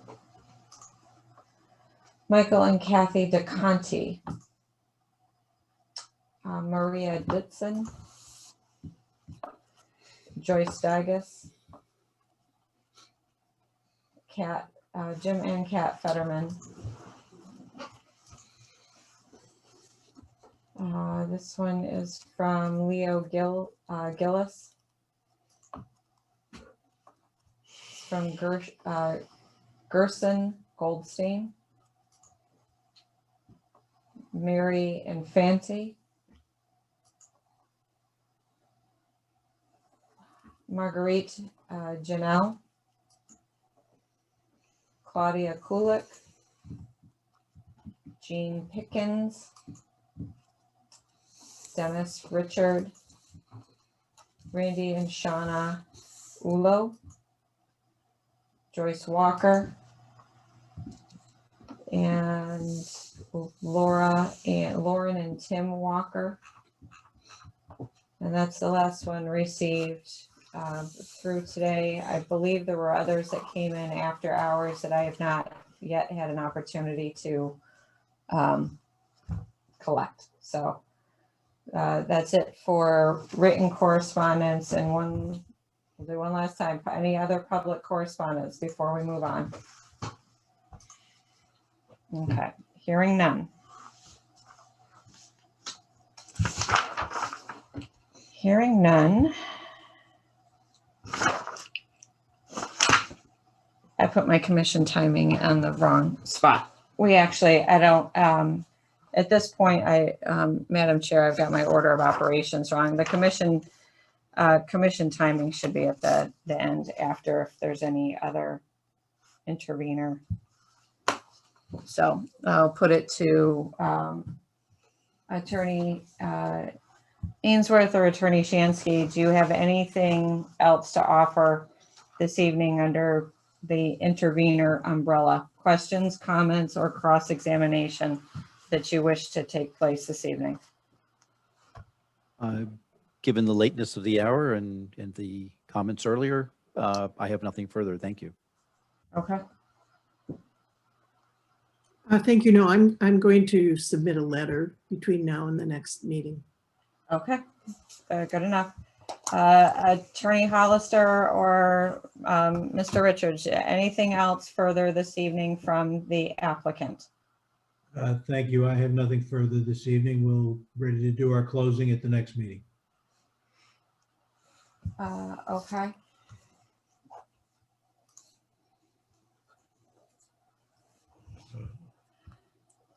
Okay, so at that point, then we can discuss timing.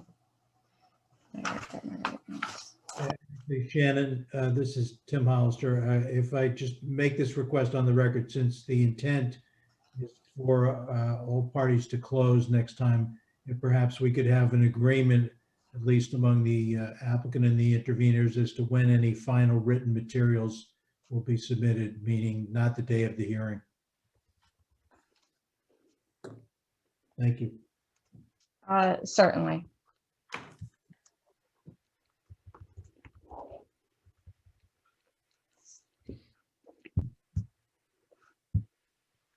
Okay.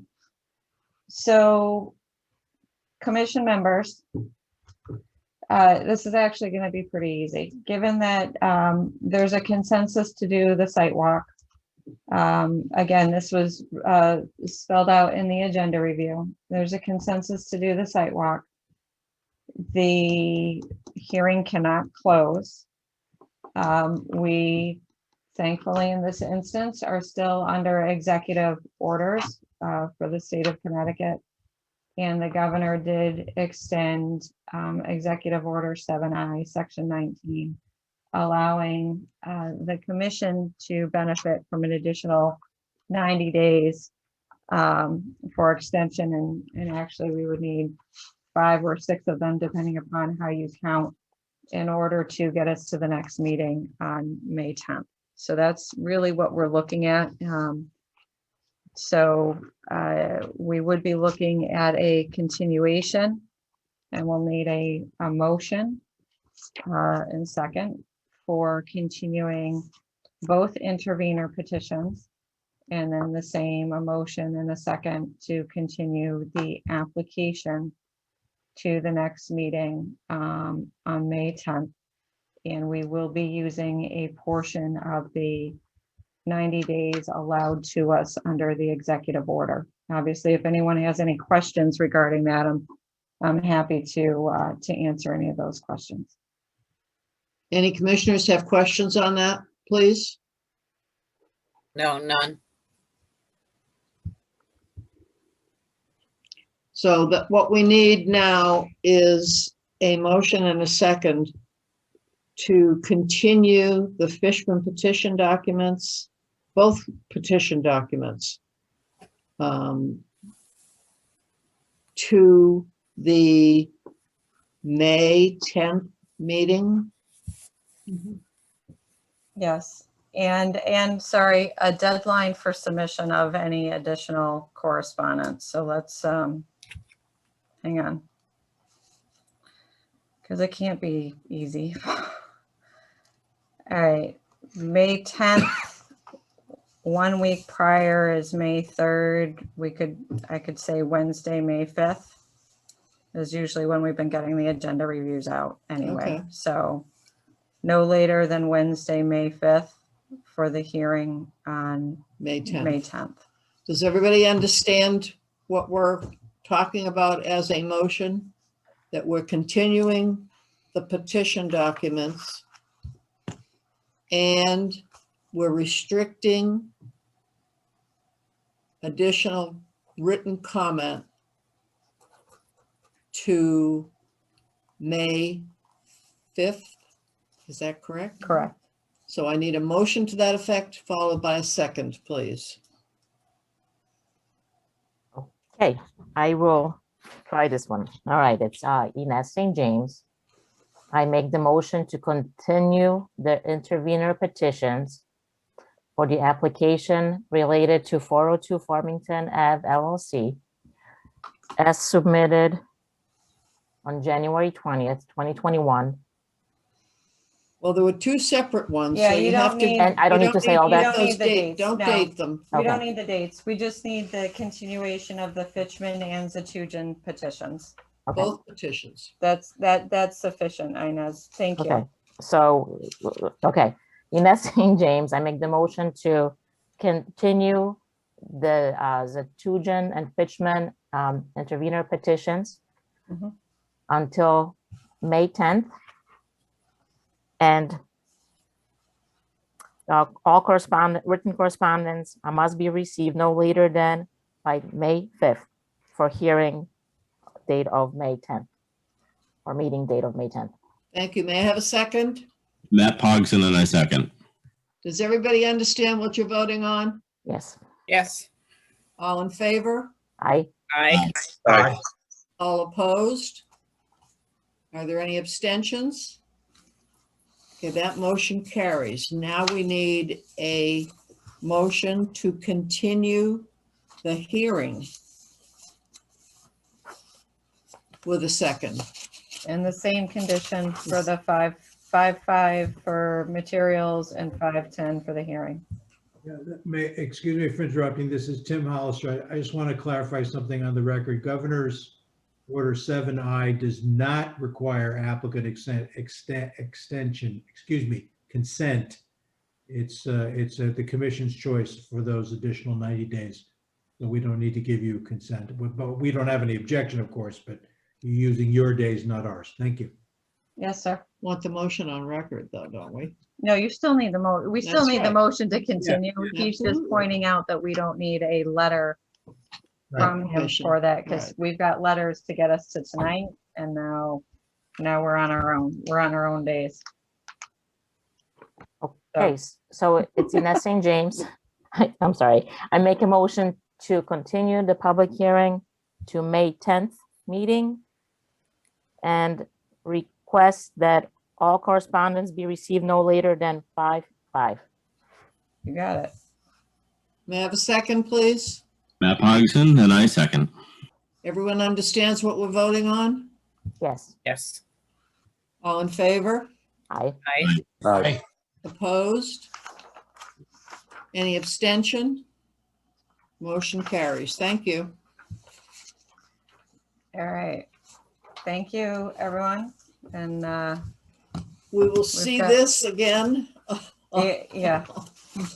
Oh, and as part of that, we will be working, and we've already spoken to the chair. So this matter will be placed at the top of the agenda on May 10th with the intent of hearing closing comments and acting on the petitions. And then perhaps the application, depending upon the discussion on the petitions.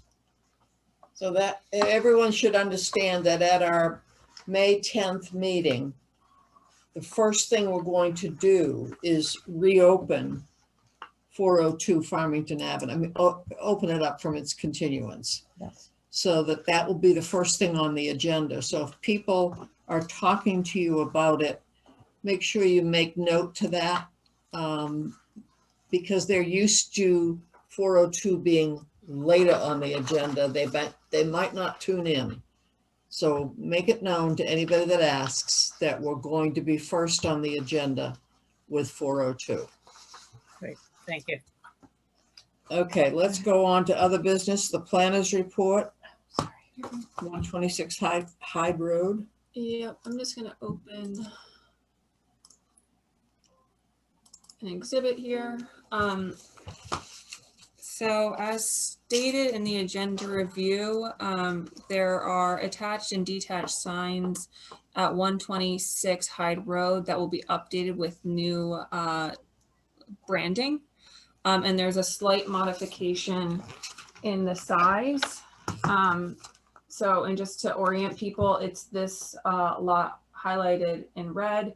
The detached sign is here. The attached sign is on the building.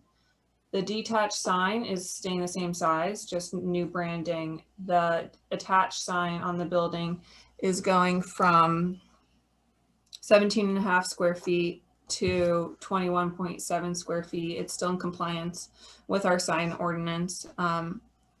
But due to the increase, I'm bringing it to your attention. Here are the images of the attached sign. So this is the one that's increasing slightly larger, and the detached sign with just the updated branding. So it is our intent to approve this administratively unless there are concerns by the commission, on which I'm happy to discuss. Anything with lighting? There's no lighting on the road and no lighting on the additional lighting being proposed. Everything's existing. It's just signage. Anybody have concerns?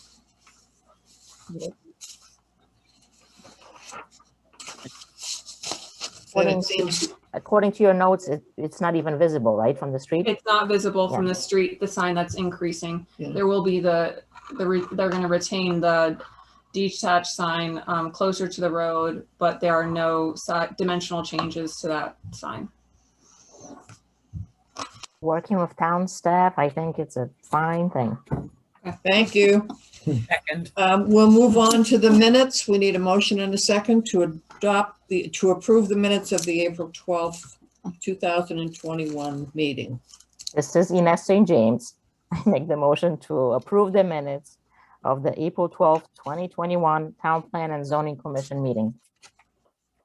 Matt Pogson, and I second that.